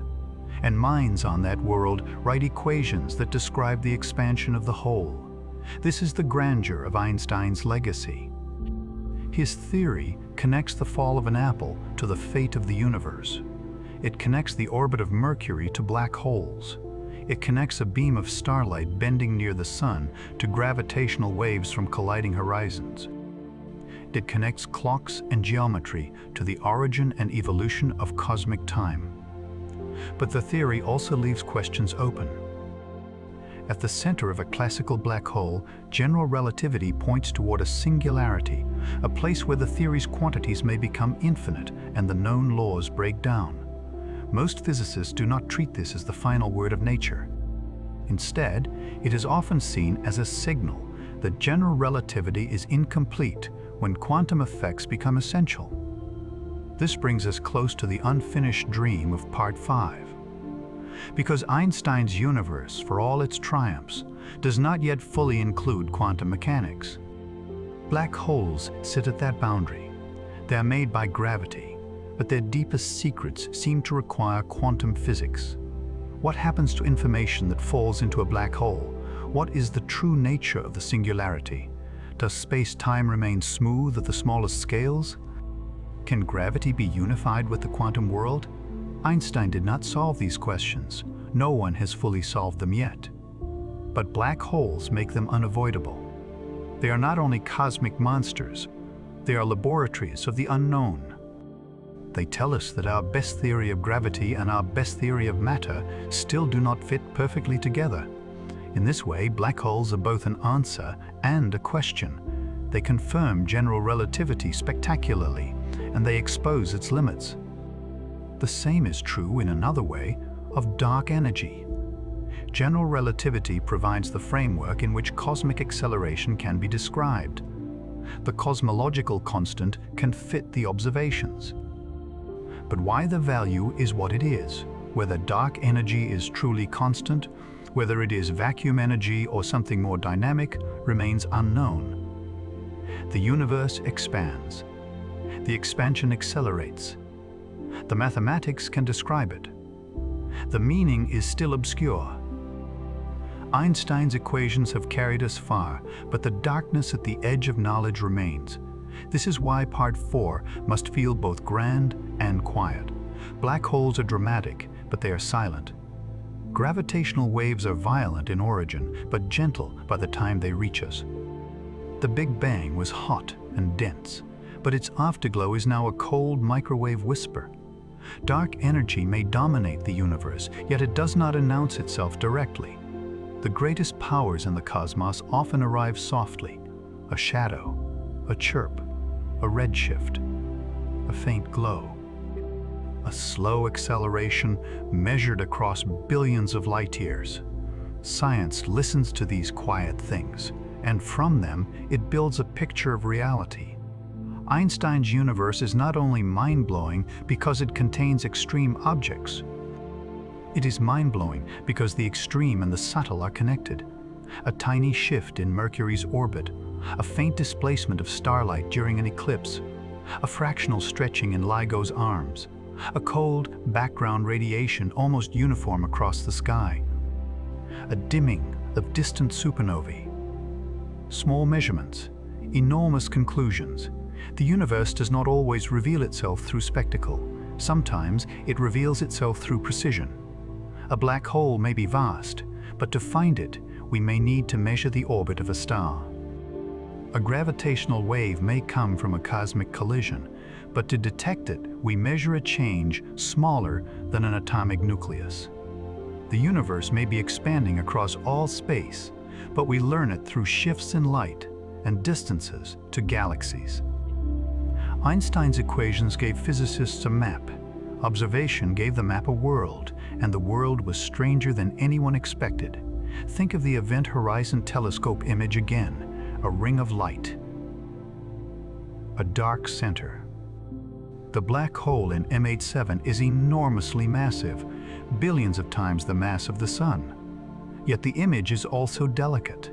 It required Earth-sized coordination, atomic clocks, radio telescopes spread across continents, and vast amounts of data. What appeared at the end was not a monster in the childish sense, but a structure of breathtaking simplicity, a dark shadow made by gravity, surrounded by heated matter, a visual echo of curved space-time. That image did not show the singularity. It did not show the interior. It showed the boundary between what can still send light outward and what cannot. A cosmic silhouette, an edge of knowledge. Now think of LIGO's chirp. The sound sometimes played for human ears is a translation, a way to make the signal audible. The real measurement is not sound in air. It is strain in space-time, a change in relative length, a passing wave. Two black holes merged before complex life on Earth had become human. Their gravitational waves crossed the universe while continents shifted, species rose and vanished, forests grew and died, oceans changed, and eventually a civilization built instruments capable of noticing. Then, in 2015, the wave passed. For a fraction of a second, Earth was stretched and squeezed. Almost nothing happened, and everything happened. A new astronomy began. Now think of the cosmic microwave background. It fills the sky in all directions. It is almost uniform, but not perfectly. Tiny variations in its temperature became seeds of later cosmic structure. From those slight differences grew galaxies, clusters, stars, planets, and eventually observers. The ancient universe was not perfectly smooth. Its faint irregularities became us. The CMB is not just old light. It is a map of beginnings, a whisper from the time before stars. And it belongs to the same relativistic cosmos, a universe expanding according to equations descended from Einstein's theory, a universe whose geometry and contents shape its history. A universe where space itself has a scale that changes with time. This is perhaps the greatest expansion of the human imagination. We began by looking up and seeing stars fixed in a dome. We learned that Earth is a planet. We learned that the sun is a star. We learned that stars belong to galaxies. We learned that galaxies are moving apart. We learned that the universe had a hot, dense beginning. We learned that most of the universe is dark matter and dark energy. We learned that space-time can collapse into black holes and ripple as gravitational waves. At every step, the human world became smaller, and the intelligible universe became larger. Einstein's role in that story is central, but not solitary. Science is not one person. Schwarzschild, Friedman, Lemaitre, Hubble, Eddington, Oppenheimer, Snyder, Penrose, Hawking, Chandrasekhar, Holtz, Taylor, Perlmutter, Schmidt, Rees, and thousands of others belong to the unfolding story. Einstein gave the geometry. Others explored its consequences. Nature judged them all. This matters because the universe revealed by Einstein is not a monument to a single mind, but a living field of discovery. Equations are written, predictions are made, observations challenge them, new instruments are built. Ideas once dismissed become unavoidable. The dark becomes measurable. The impossible becomes a dataset. And still the mystery grows. The more we learn about black holes, the more they challenge our theories. The more we measure cosmic expansion, the more dark energy puzzles us. The more we detect gravitational waves, the more we realize how rich the invisible universe may be. The more we study the early universe, the closer we come to questions that our current physics cannot yet answer. Einstein's universe is not finished, it is opening. Part 4 is therefore not the final revelation. It is the deepening. Special relativity told us that time and space are woven together. General relativity told us that this fabric curves. Now black holes show us what happens when curvature becomes extreme. Gravitational waves show us that the fabric can ripple. Cosmic expansion shows us that the fabric can grow. Dark energy suggests that the fabric of space itself may carry a mysterious influence. Each idea is like a door. Behind each door is another door.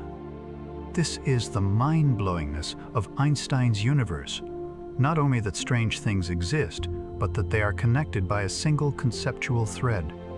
The speed of light, the curvature of space-time, the equivalence of gravity and geometry, the dynamical relationship between matter, energy, and the shape of the universe.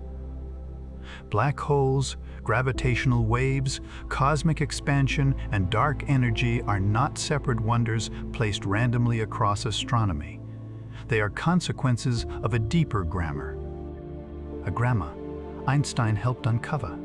Imagine drifting near a black hole, safely far away. The stars behind it appear distorted. Their light bends around the invisible mass. Some images repeat. Some stretch into arcs. Time closer to the black hole runs differently from time far away. Matter spirals inward, heating as it falls.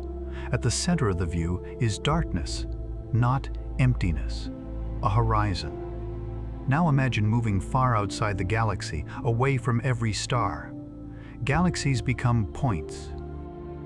Clusters become filaments. The cosmic web appears. Space expands between the great structures. The light from distant galaxies reddens as it travels.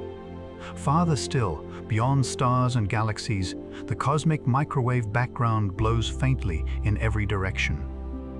The universe has a history, and that history is written in space-time. Now imagine no telescope at all, only equations, symbols on paper, geometry on one side, matter and energy on the other, a cosmological constant, perhaps present, a solution for a spherical mass, a solution for an expanding cosmos, a ripple moving at light speed, a horizon hidden in the mathematics. The page is quiet. The implications are cosmic. This is why Einstein's work feels almost impossible. The equations are not large in appearance. They fit on a board. They can be printed in a textbook.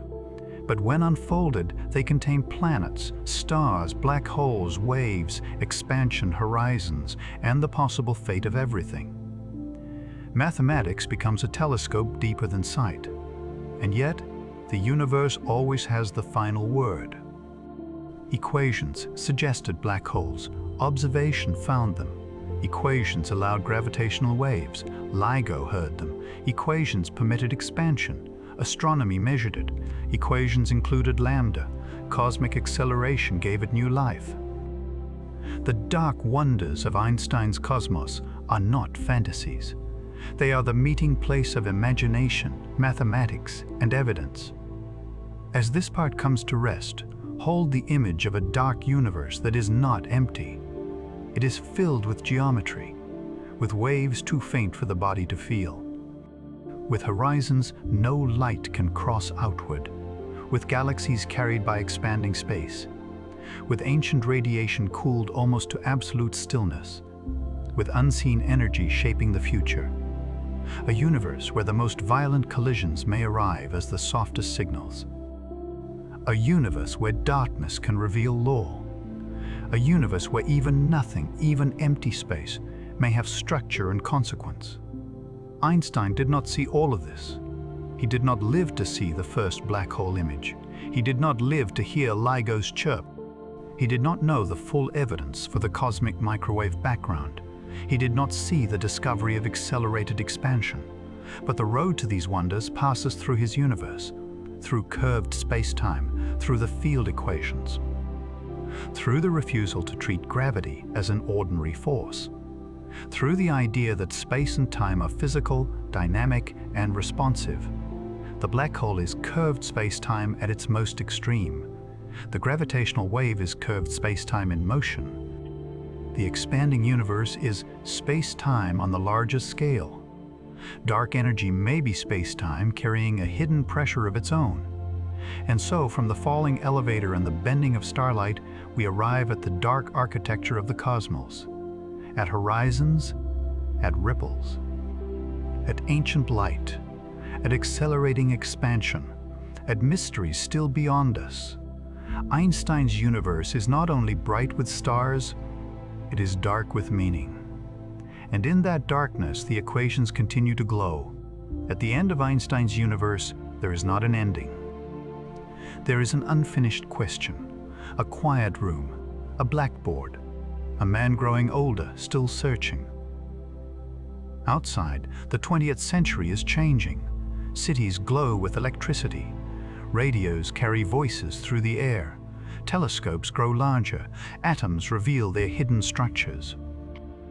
The old classical world, the world of smooth motion and perfect certainty, is breaking apart into relativity on one side and quantum mechanics on the other. Einstein helped create both revolutions, and yet one of them troubled him for the rest of his life. This is the strange final movement of Einstein's story. The man who made time flexible wanted nature to remain deeply lawful. The man who showed that space itself could curve resisted the idea that the universe, at its foundation, might be governed by probability. The man who helped open the quantum world never fully accepted the way that world came to be understood. Einstein's universe was not just a universe of equations. It was a universe of faith in order. Not faith in a personal intervening deity, but faith that beneath appearances there was a deep, rational structure, a hidden harmony, a reality existing independently of observation, a world not built from dice throws, but from laws. And this faith carried him into his last great dream, a unified theory, one framework, one language, one elegant structure beneath all physical phenomena. He had already unified space and time. He had unified mass and energy. He had shown that gravity and geometry were not separate. But he wanted more. He wanted to bring all of physics into one coherent picture. He wanted the universe to be whole, and that dream remains unfinished. To understand why, we must return to light. Long before black holes and gravitational waves, before the expanding universe and dark energy, Einstein had helped awaken the quantum world. In 1905, the same miracle year that gave physics special relativity, he proposed that light could behave as if its energy came in localized packets, later called photons. This idea helped explain the photoelectric effect, in which light striking a material can eject electrons. Einstein's 1921 Nobel Prize in Physics was awarded especially for his discovery of the law of the photoelectric effect, not for relativity. This often surprises people. Einstein, the symbol of relativity, received the Nobel Prize for a quantum idea. Light, which Maxwell had described as a wave, could also behave like particles. This was deeply strange. A wave spreads. A particle arrives in a place. A wave can interfere with itself. A particle can hit a detector. Light seemed to be both. Not simply one, not simply the other, but something beyond the categories of ordinary experience. Einstein took the quantum seriously before many others did. He used it to explain a real phenomenon. He treated light as if it came in discrete amounts of energy. He also contributed to other parts of early quantum theory, including work on radiation. In 1917, Einstein introduced the ideas of spontaneous and stimulated emission, with the latter becoming a key physical process behind lasers. So the simple story that Einstein rejected quantum mechanics is not true. He helped build it. He saw its power. He knew it worked. But he did not believe it was complete. That difference matters. Einstein did not deny the success of quantum mechanics. He denied that its standard interpretation was the final description of reality. Quantum mechanics, as it developed in the 1920s, did something extraordinary.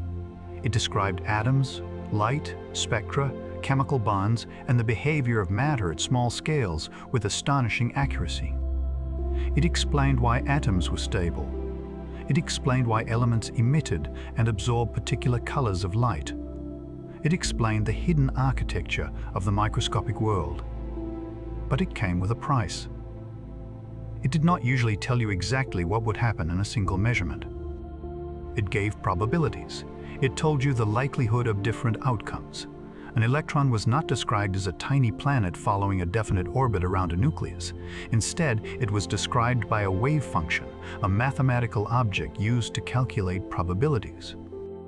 Before measurement, the theory did not always assign definite values to properties like position and momentum in the classical sense. To some physicists, this was not a weakness. It was the new reality. The microscopic world was not classical. Nature was not required to provide hidden clockwork beneath every event. But Einstein was not satisfied. He believed that a physical theory should describe a reality that exists independently of observation. He believed that the moon should be there, whether or not anyone looks at it. He believed that measurement should reveal something about the world, not help bring the world's basic properties into being in some mysterious way. This did not mean he was old-fashioned in a simple sense. Einstein had already destroyed older ideas of absolute space and absolute time. He was not afraid of radical thought, but he wanted radical thought to preserve a deep realism. He wanted the universe to be strange, yes, but not fundamentally blurry, not fundamentally random. In December 1926, writing to Max Born, Einstein expressed his unease with the probabilistic interpretation of quantum mechanics. The line is often remembered as, "God does not play dice," and Britannica identifies the remark as Einstein's response to Born's probabilistic interpretation of quantum theory. The phrase is famous because it sounds simple, but the meaning is subtle. Einstein was not making a casual religious statement. He was objecting to the idea that probability was the final layer of physical law.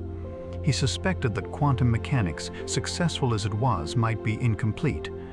Perhaps there were deeper variables, deeper laws, a more complete description beneath the probabilities. In this, Einstein was not alone. The early quantum debates were intense. Niels Bohr, Werner Heisenberg, Max Born, Erwin Schrödinger, Paul Dirac, and many others were trying to understand a world that did not fit old categories. The classical dream had been one of definite objects, definite paths, and definite properties. The quantum theory seemed to replace this with uncertainty, complementarity, and probability. Einstein debated Bohr for years. Their disagreements became legendary. Bohr defended the completeness of quantum mechanics as a theory of what can be said about nature through experiments. Einstein kept pressing with thought experiments, trying to show that the theory could not be the whole story. The debates were respectful, deep, and unfinished. They were not merely arguments between two men. They were arguments about reality itself. What does physics describe? Does it describe the world as it is, or only what can be measured? Are probabilities signs of ignorance, or are they woven into nature? Does the universe have definite properties before observation, or is that question itself misguided? These questions did not vanish, they became sharper. In 1935, Einstein, Boris Podolsky, and Nathan Rosen published a paper with one of the most important titles in the history of physics: Can Quantum Mechanical Description of Physical Reality be Considered Complete? The EPR paper argued that, under certain assumptions, quantum mechanics seemed incomplete because it allowed predictions with certainty about distant systems without directly disturbing them. The issue later became connected with the word entanglement. Entanglement is one of the strangest features of quantum mechanics. When two particles are entangled, the quantum state of each particle cannot be fully described independently of the other, even when they are far apart. Measurements on one are correlated with measurements on the other in ways that cannot be explained by ordinary classical ignorance. To Einstein, this was deeply disturbing. He worried that quantum mechanics seemed to allow a kind of connection between distant things that threatened the spirit of relativity, where no signal or influence should travel faster than light. He wanted a theory where distant objects had their own definite realities, not a theory where measurement here seemed mysteriously tied to outcomes there. This is often summarized by the phrase "spooky action at a distance," though the historical wording and context are more complicated than the popular phrase suggests. The core issue was Einstein's resistance to abandoning locality and realism as he understood them. EPR was not a failed paper.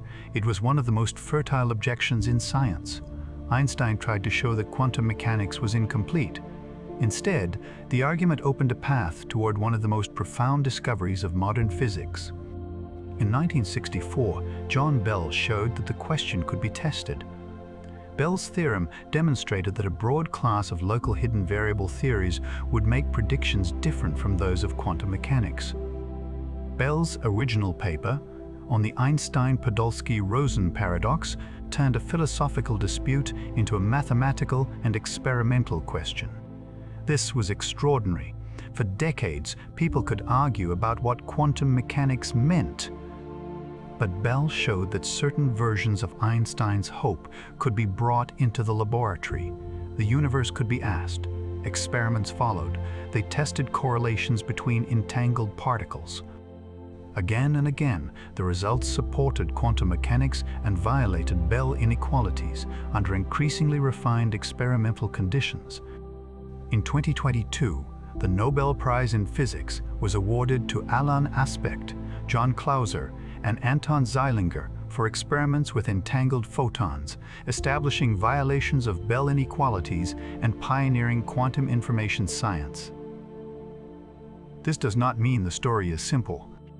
It does not mean every philosophical question is settled. It does not mean quantum mechanics allows usable faster-than-light communication. It does not mean Einstein was foolish.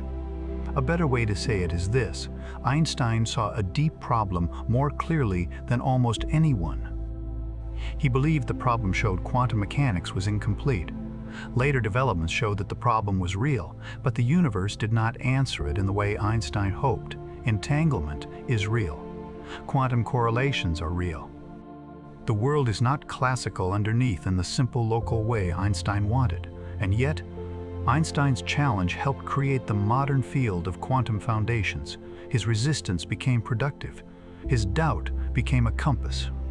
It pointed toward experiments that transformed physics. There is something beautiful about this. Even when Einstein was wrong, he was wrong in a way that made science deeper. He asked the right kind of impossible question. He refused to be satisfied by calculation alone. He wanted to know what the equations meant. And because he asked, generations of physicists learned how strange the quantum world truly is.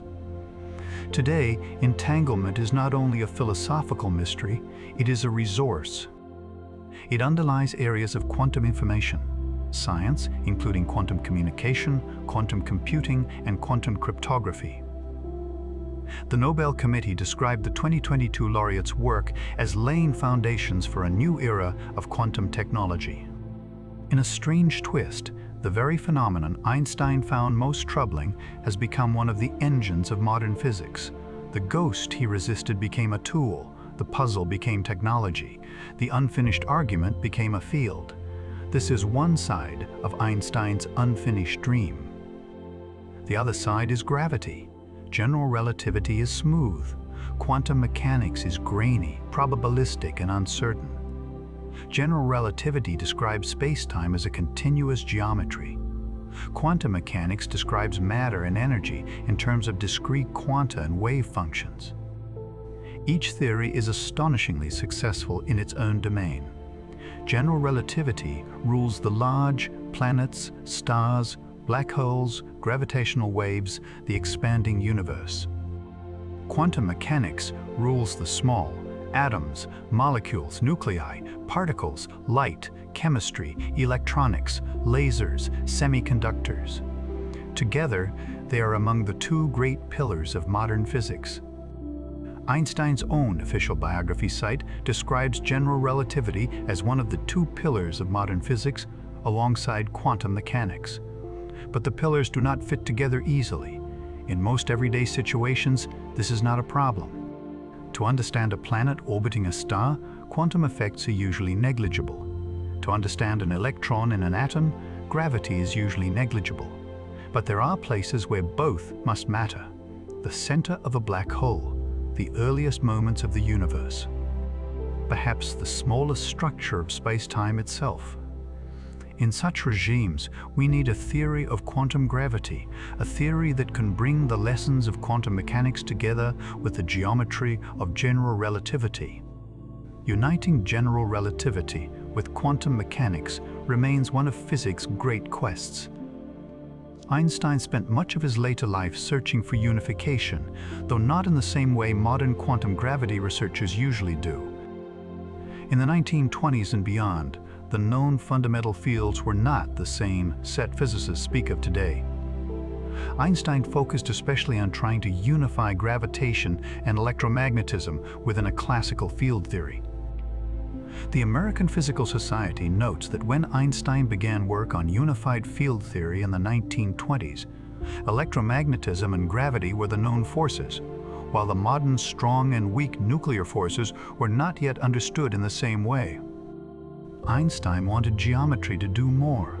General relativity had turned gravity into geometry. Perhaps, he thought, electromagnetism could also emerge from a deeper geometric structure. Perhaps particles themselves could be understood as features of fields. Perhaps the world did not need separate ingredients. Perhaps everything could be one field, one law, one mathematical harmony. He worked on this dream for decades. Many of his contemporaries moved into quantum mechanics, quantum field theory, nuclear physics, and particle physics. Einstein moved increasingly along a lonely road, trying to extend the classical field vision. The American Institute of Physics preserves examples of Einstein's papers on field theory, reflecting this long-running effort. The effort did not succeed. Einstein did not find the unified theory he wanted. The physics community did not follow him in the same way it had followed relativity. Quantum theory became more powerful, not less. Quantum field theory eventually unified special relativity with quantum mechanics for particle physics, though not with gravity. The electromagnetic, weak, and strong interactions became part of the standard model. Gravity remained outside. Einstein's dream survived, but transformed. Today, physicists seeking deeper unity do not usually try to complete Einstein's exact classical program. They explore quantum gravity, string theory, loop quantum gravity, holography, causal sets, asymptotic safety, emergent spacetime, and other approaches. None has yet become the final accepted theory of everything. The dream remains open. There is no complete experimentally confirmed theory that unifies quantum mechanics and general relativity. This is one reason Einstein's story still feels alive. He did not finish the universe. He opened questions large enough to outlive him. The unfinished dream is not a failure in the ordinary sense. It is a horizon, a place where knowledge fades into possibility. Think of the two great theories as two languages. General relativity speaks in curves, geodesics, horizons, and space-time. Quantum mechanics speaks in wave functions, operators, probabilities, and entanglement. Both languages are beautiful. Both describe nature with astonishing accuracy. But when they are forced to describe the same extreme situation, they do not yet form one sentence. At a black hole horizon, general relativity says space-time curves. Quantum theory says fields fluctuate. At the singularity, classical general relativity appears to break down. In the early universe, density and curvature become so extreme that both quantum effects and gravity should be essential. The universe asks for a language we do not yet fully possess. Einstein searched for that language. Modern physics still searches. The methods have changed. The mathematics has changed. The experimental clues have changed. But the desire is familiar. Unity, not simplicity in the shallow sense, not forcing the world to be less strange than it is, but finding the deeper structure that makes the strange things belong together. Einstein had trusted this kind of unity all his life. The compass needle of childhood suggested invisible order. Maxwell's equations revealed light as electromagnetism. Special relativity revealed space and time as space-time. E. McNee revealed mass and energy as one. General relativity revealed gravity as geometry. Why should the search stop there? Why should nature be divided at the deepest level? The question is compelling. But nature does not owe us the answer we prefer. Einstein knew this too. He had followed reality even when it contradicted intuition, and yet, with quantum mechanics, his intuition about reality fought back. This tension gives his final years their melancholy power. He was not simply a triumphant genius. He was a seeker who had seen more deeply than almost anyone and still could not reach the final shore.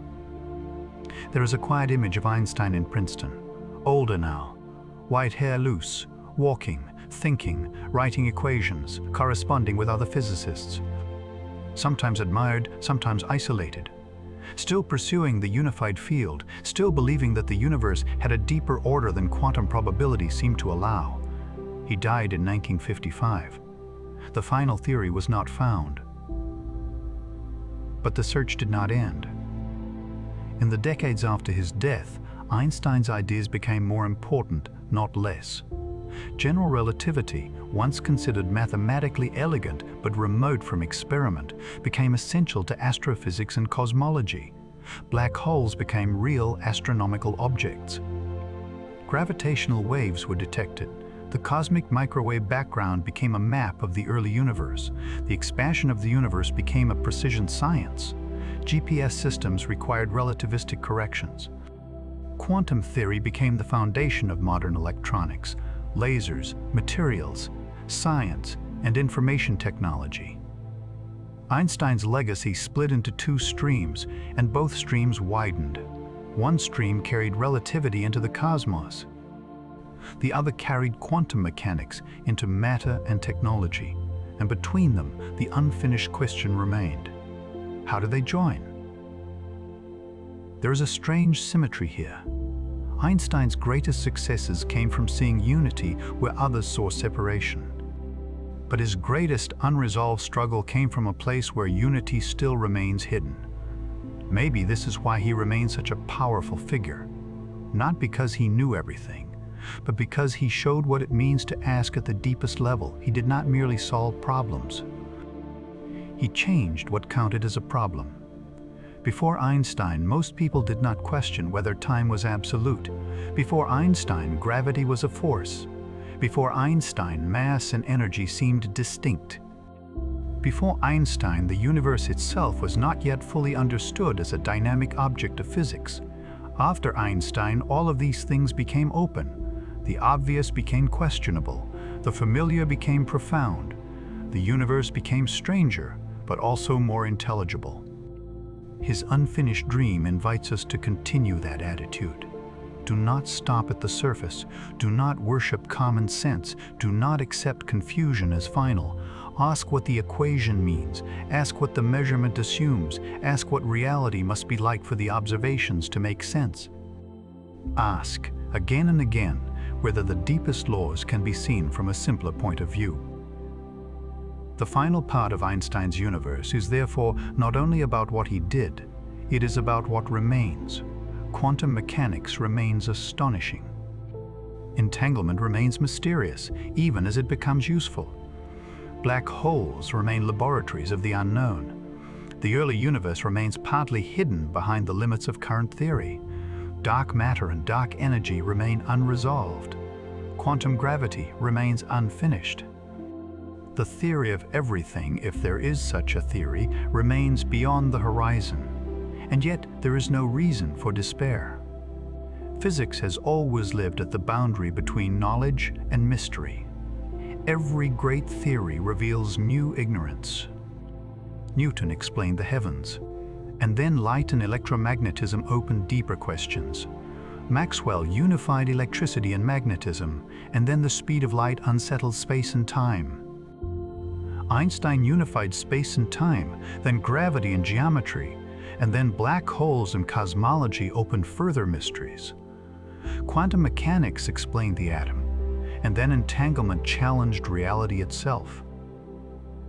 Progress does not eliminate mystery, it refines it. It teaches us where to look next. Einstein's universe is not a closed cathedral, it is a road. At the beginning of that road was a child with a compass. The needle moved, obeying an invisible field. Later, a young man imagined chasing a beam of light. The beam could not be caught. Then clocks slowed, space contracted. Mass became energy, gravity became curvature, light bent around the sun. Black holes appeared in the mathematics, the universe expanded, space-time rippled. And finally, the old man searched for unity, still unsatisfied, still listening for the hidden order beneath things.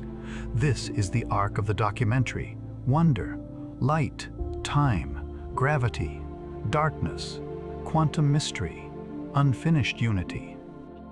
Einstein's universe is not simply the universe he explained. It is the universe he taught us how to question. Even his resistance to quantum mechanics belongs to this legacy. He insisted that physics must not become complacent. He insisted that successful calculation was not the same as complete understanding. He insisted that the word reality still mattered.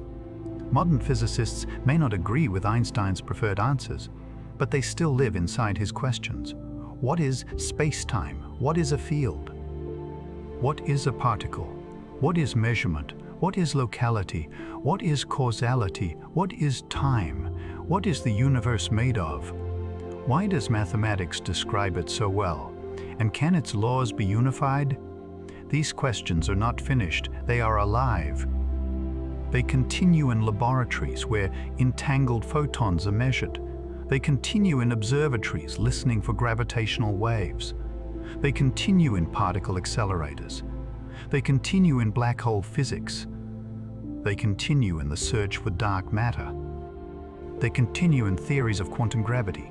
They continue wherever someone looks at the world and refuses to believe that the surface is the whole. For a sleep documentary, perhaps the final feeling should not be tension, but awe. The universe remains unfinished to us, but not broken. It is not incomplete in itself. It is our understanding that is incomplete.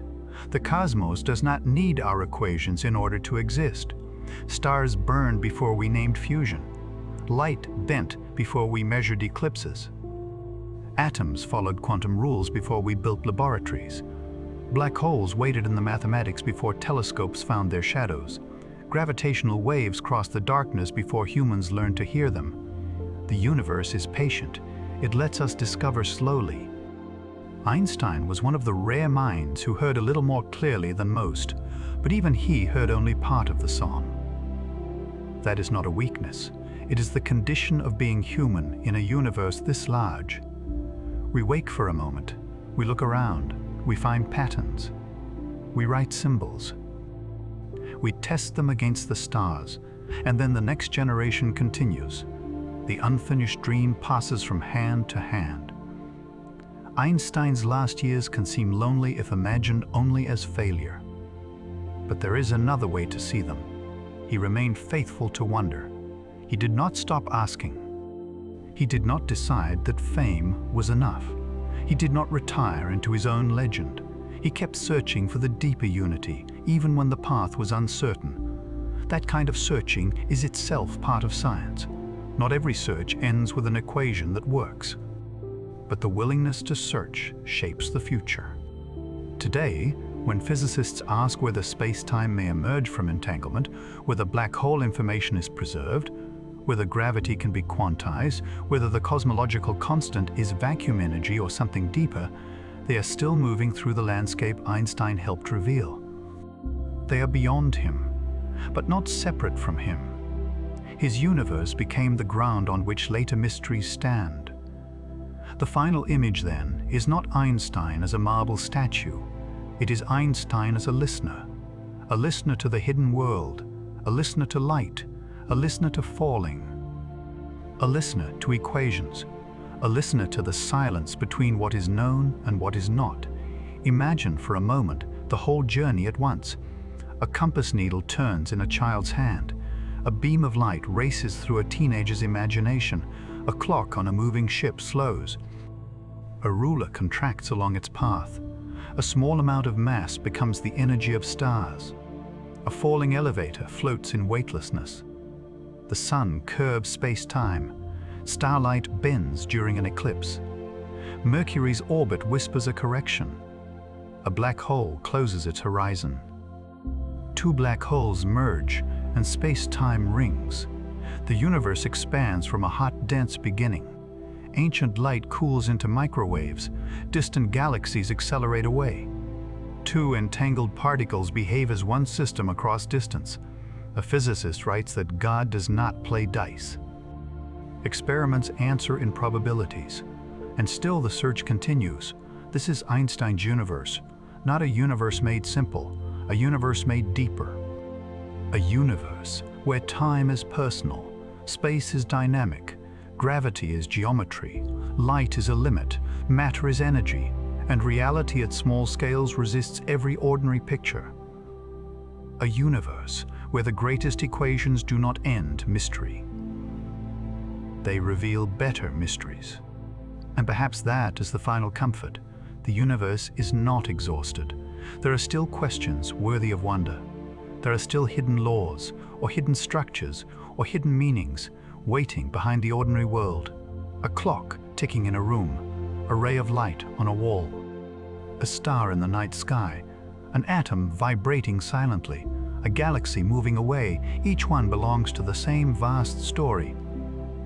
Einstein did not finish that story. No one has. But he changed its language.